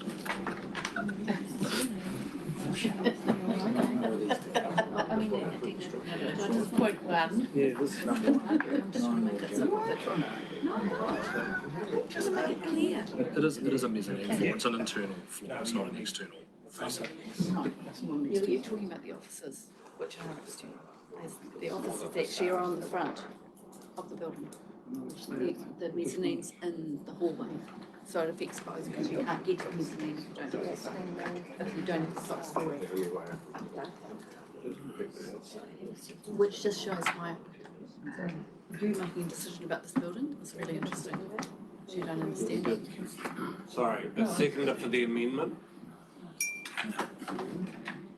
So this is the, have we got a seconder for the amendment? This is to say, or? No, because it's a second floor. Okay, so the amendment makes sense. So go back to the speakers of the motions. You've spoken. Any other speakers to the motion? I'll speak against this, and I don't have a problem with the potential to remove it. All I have is an issue around whether it could be considered for retention if it was cost effective. And cost effective to me includes all other measures of compliance. So there's no way that I'm suggesting for a second that we would accept retention of a building or as part of the building. In terms of the aesthetics of this area of the hall, I've just been to Central Hawke's Bay, and their upstairs mezzanine is such an incredible feature of that. It also increases the number of people that can watch a performance, and one of the key measures was that they didn't want to reduce the number of people that could see their major shows. I think it is an amazing feature, and if it could be retained at a cost-effective manner, I don't want to rule that out. So I will vote against this, but later I will look to put a motion on the floor that non-compliant tenders could be considered. In other words, if we're saying it has to be removed, then that's what I do. Can I? Sorry, just on a point of all tenders go out that you can submit a non-compliant tender on the back of a compliant tender, but you cannot submit just a non-compliant tender. Yeah. They'd have to be both. Yeah. Does that apply with the early engagement of the people? So could that still happen? If you get a non-compliant tender. Yeah, on the back of a compliant tender. So you can have a price, so once the design is completed, you could have it happen that the company that you engaged gives you a price that is ridiculous, and you would then review that and you can then discount them as the construction company for like that reason of, you know, if there's some major fraud, you know, severe things, but you would hope that you had a good collaborative time with each other. Okay, I've spoken, Councillor Duncan, Councillor Morton, Councillor Duncan. So I have to speak against this because I feel that the community will be blindsided by this because I don't think it's been socialised at all. And I thought that was why we had the engagement team that had been this that we were going to engage with. I think that that I will get a lot of feedback on this because at no time has this been discussed, which is what I've basically said. And I think that it should somehow be brought to the community before it, not as an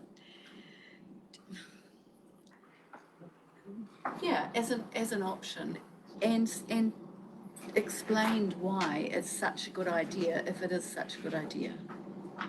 So I'll be voting against this. Councillor Lambert, Councillor Duncan. I'll be voting in favour of this for a lot of the reasons Simon outlined, but you know, as Adina pointed out, you can't provide everything they want, the most flashiest building with everything in it, and for a low budget and in no time. And you can explain to the community want all this, that they don't see the bills, they just want to see it. And we've got to make tough decisions, and this is a tough decision. And honestly, all the facts point to doing exactly what Simon suggested. I can't see how you can't vote for it myself.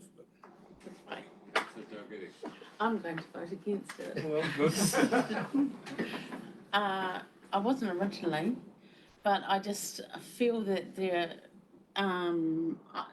sounds like this could be someone that could do it, and we need to investigate that and have the knowledge of that.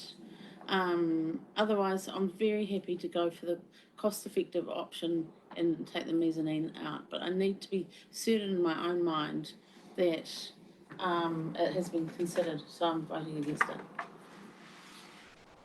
3 speakers against. Councillor Wilson. As seconded the motion, clearly speaking for the motion, it's somewhat staggering to me that we've spent the whole day talking about ways to reduce council costs, and we've got potentially one presented to us which may be quite significant, and we're looking to throw it out the door. Let's not forget, this is a district-wide ratepayer funded matter. It's not a Taihape alone matter. Okay, if you turned around and said to me it's a Taihape alone matter and the people of Taihape are going to pay for it, I probably wouldn't bother having the conversation. This is a district-wide funded matter, and we have to be responsible as councillors and governors to the costs of which we are about to face, not only on this build, but all the other builds and all the other projects which are escalating literally by the day.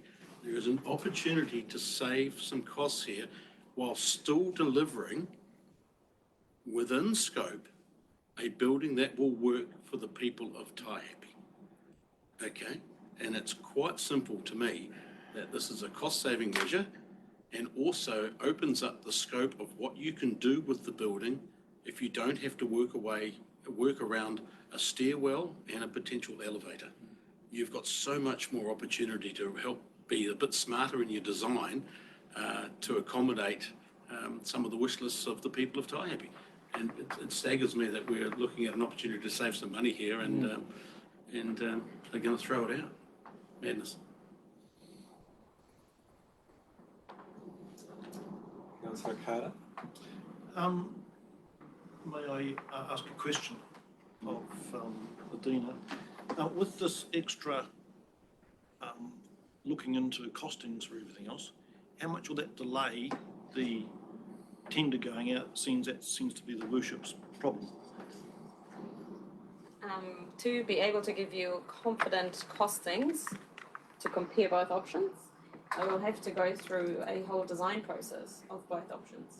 So it's delaying the... By months. By months. And also you would be front-footing the cost for those designs.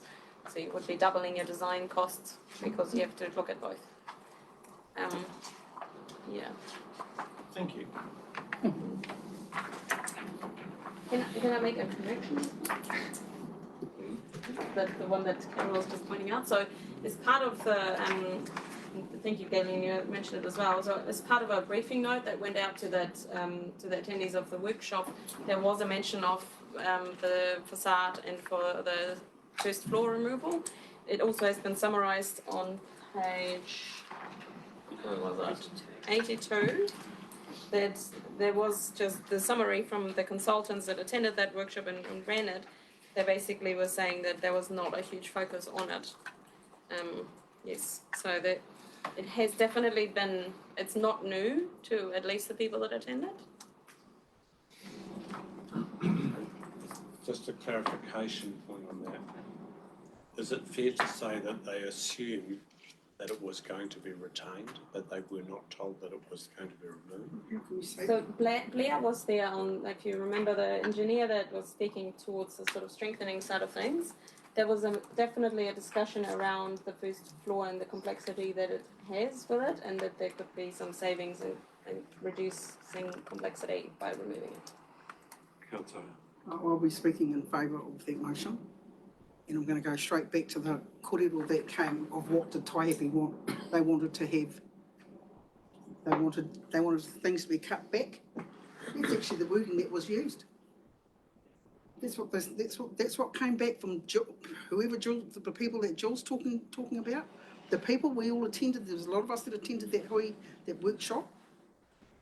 So, and I don't think it's a fair thing to say, well, what do they think? No, I don't think it's a fair thing.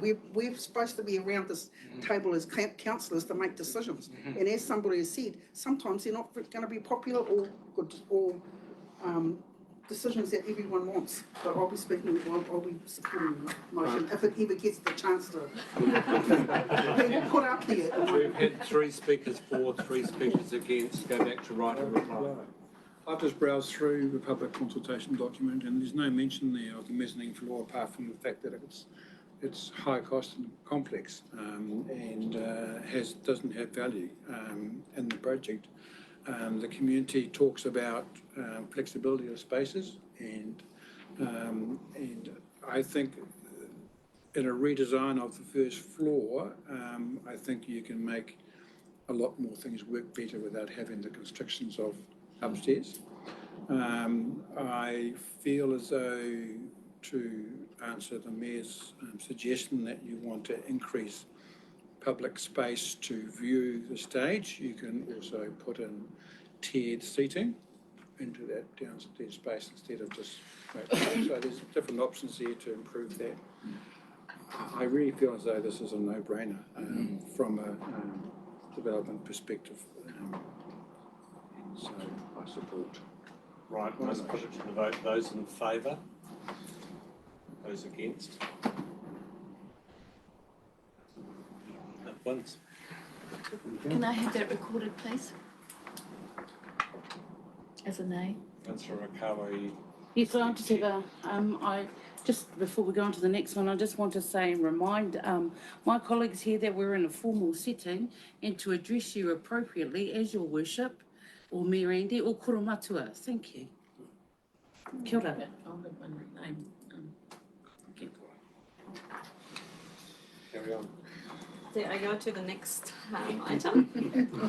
So, also recommending that, this was also circulated on the day, that one of the biggest challenges of the strengthening of this building is the masonry facade of the building. There are ways, and I think there's lots of examples in New Zealand and also worldwide after World War II and other extreme situations where facades were rebuilt and they look like they did at the time, and so they don't take away from the look and feel of a town. So the recommendation that we're putting forward is that we would demolish and rebuild the facade to look like it is now.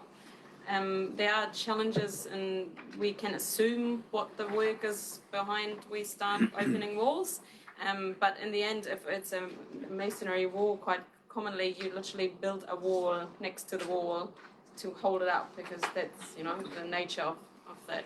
And therefore, again, there can be very many unknowns when we start the construction. There could be issues with some of the work inside that wall.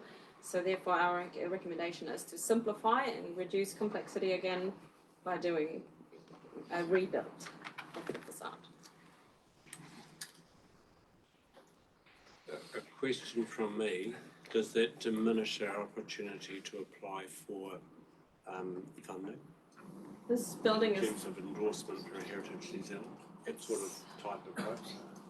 It's not a heritage listed building. I know it's not a heritage listed building, but in terms of applications for funding, does that diminish our opportunity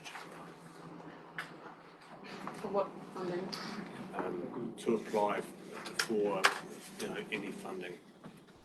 I know I think, Heritage New Zealand are never a funder. There are, no, I would say no, because there are lots of our buildings that receive funding from organisations like the lotteries, because they are multi-purpose facilities, and so having a multi-purpose approach, we should be able to apply for that sort of funding. Question? Oh, no, I've got a question. I was going to make a statement. Questions, Councillor? Move a motion. I'll move a motion that we demolish and rebuild the facade to look like it does now to reduce the complexity of the redevelopment and saving costs of the Waihapi Town Hall. Seconder. I'm happy to see that one. I'll speak to it. Any questions or speakers? Go straight to speakers. Councillor Mon. I just think after being at that consultation process, there was, once the idea of maybe rebuilding the facade, there wasn't a lot of kickback. I don't think the community wants it to look the same as it does, but they also want it to be cost effective, and I don't think it's going against the public consultation. So I think in the efforts of time, but also to get the project going, I think it's the best way forward. Speakers. Yeah, obviously I'm speaking in favour, but I think like a lot of these, the facade wasn't built to last forever, and by demolishing it and replacing it, we're adding life to the building, and we're doing the next step in the relay for the building's aging. So I think it's a no-brainer to me. No. Other speakers? And it saves costs. Councillor Hero. Just a comment, just to taking on board what was delivered to us and given to us that night. The whole kōrero around a masonry joining up with the timber built, really, that made total sense to me as to why you needed to do something. And I would be supportive of this as long as it got rebuilt back to as close as you could. Any speakers against? Sorry, any speakers for or against? Yes, here I go again. Sorry to be a negative one, but it was interesting because one of the comments in here was that we should, fulfil our remit as a council and what we've said to the community that we value.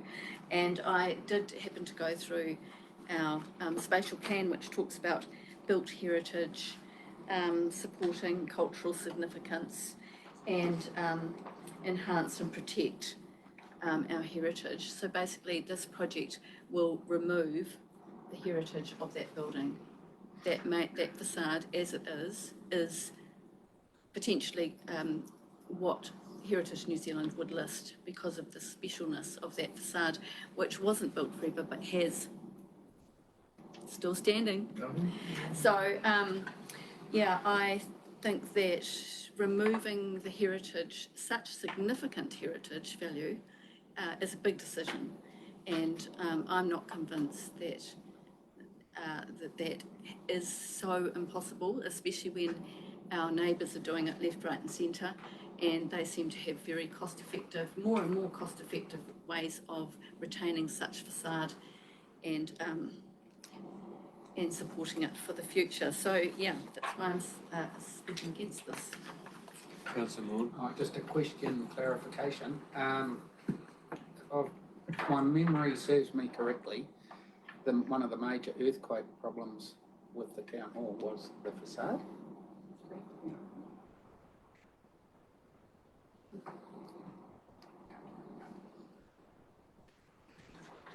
Any other speakers? I'll speak to it. I'm not against the potential removing of a facade and replacing it, but I am for that if somebody comes along and says you don't need to do that it's within scope to be able to retain. So I'm not against the motion, but I'm looking at the possibility of somebody saying, well, actually you don't need to, and this is the solution. Councillor Wilson. Can I ask a question of Adina, and Adina, if you don't know, Ishwan, if you don't know, please say so. With the previous recommendation to consider that the removal of the upper floor is within scope, does that potentially make the retention of the front facade and the strengthening of the facade an easier option with the removal of the upper floor? Does that help it in any way? I would really want to comment on that. I'm not an earthquake strengthening expert, so I would have to check that. I can make an Just a thought- it's assumption, just a but I thought don't that know if occurs that's to me. helpful. Okay, any further speakers? Otherwise I'll put it to, the vote. Sorry, you moved it, Councillor Moore. No further. Right, I'll put it to vote. Those in favour? Those against?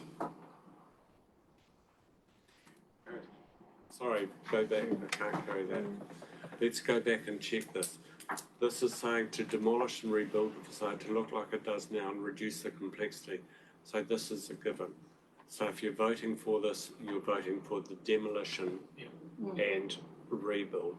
Those in favour? 3, 6. Those against?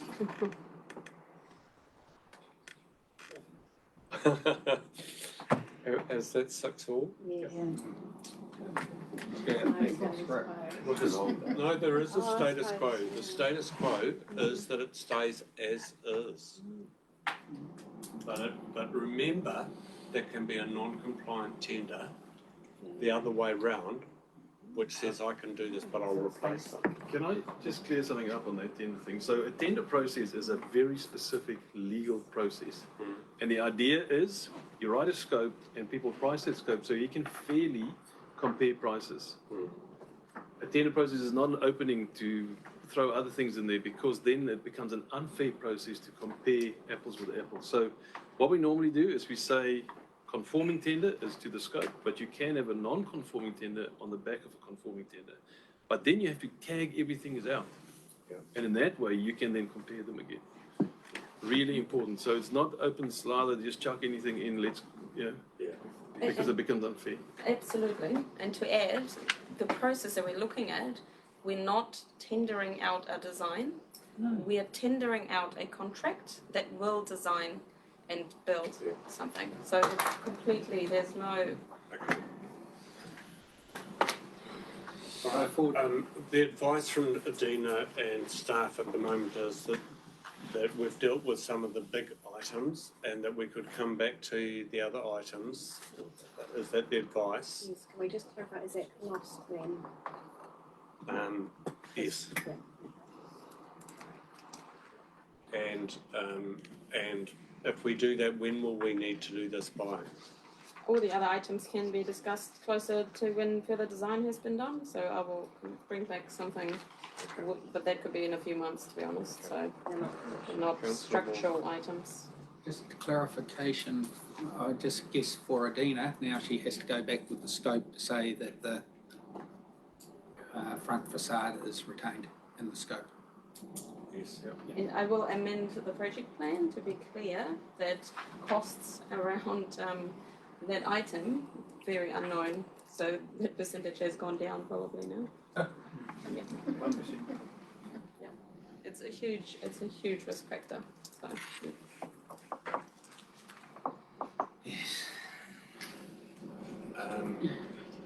Is there anything else within this open meeting that we need to address with, or is there anything that we can park? So 10.3, the options to address security concerns at Te Matapihi. Who's going to speak to that, or can it be held or passed? Your Worship, there's a recommendation 2 there that needs to be.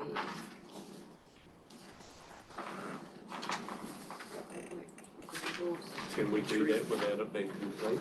I'd say stay with amendment. Sorry, what was that? With amendment. Yeah. Because you've amended Yeah. some of it. I'm happy to do that. I'll move that. Is there a seconder to that? Councillor O'Carr was seconding it. But this just means that further, in my view, that further work can be done. Any other speakers? I'll put the vote. Those in favour? Those against? Carried. Thank you. Yeah, so we've just got MPU security. Yeah. And then we've got minutes from committees. Okay, we can just receive those. Well, the security. So is this one public excluded or what was No, done? we Yeah, that's what I was saying, yeah, so this is still going. So moving to 10.3, the options to address security concerns at Te Matapihi. Karen, wish to take us So through. this was tabled, on your desk It's today. double zero. It says double zeros. That's it. Probably amended as well. So I don't think this one needs to take long. I'm happy to take the report as read. Answer any questions? Well, I'd like to move. Okay. I've got to go home. That it be received and that council closes the public tours between 9 and 6 a.m. Is there a seconder to that? Councillor Wilson seconding. Do you wish to speak to it or can we go straight to a vote? Go straight to it. Do the councillors feel as though they understand what the issue is and what the security, etc. could be? Can I ask a question, please? Sorry, I'm just interested in your viewpoint. What are the implications for the public of that closure? There is another toilet block at Rangitikei Junction Yeah. that's open 24/7 just down the road. The only thing that's not available down there is the shower, but then that is the cubicle that people are sleeping in, so quite often it hasn't been available anyway. Thank you. I think the issue probably is how we deal with those homeless people. Can I just make a suggestion that if we do close it, that we actually put some notification that the toilet down the road is open. Otherwise, they'll be hard work. Yes. Thank you. I'll put it to vote. Those in favour? Those against? Carried. Thank you. Sorry, can I have that marked as against?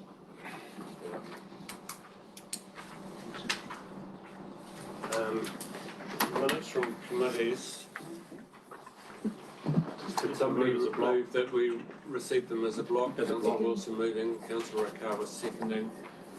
Those in favour? Aye. Those against? Carried. Thank you.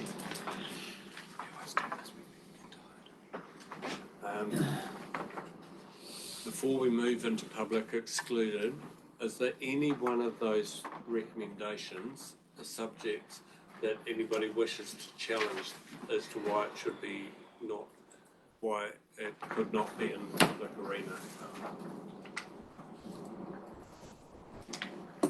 No? Well, would somebody like to so move, please, that we move into public excluded? Move.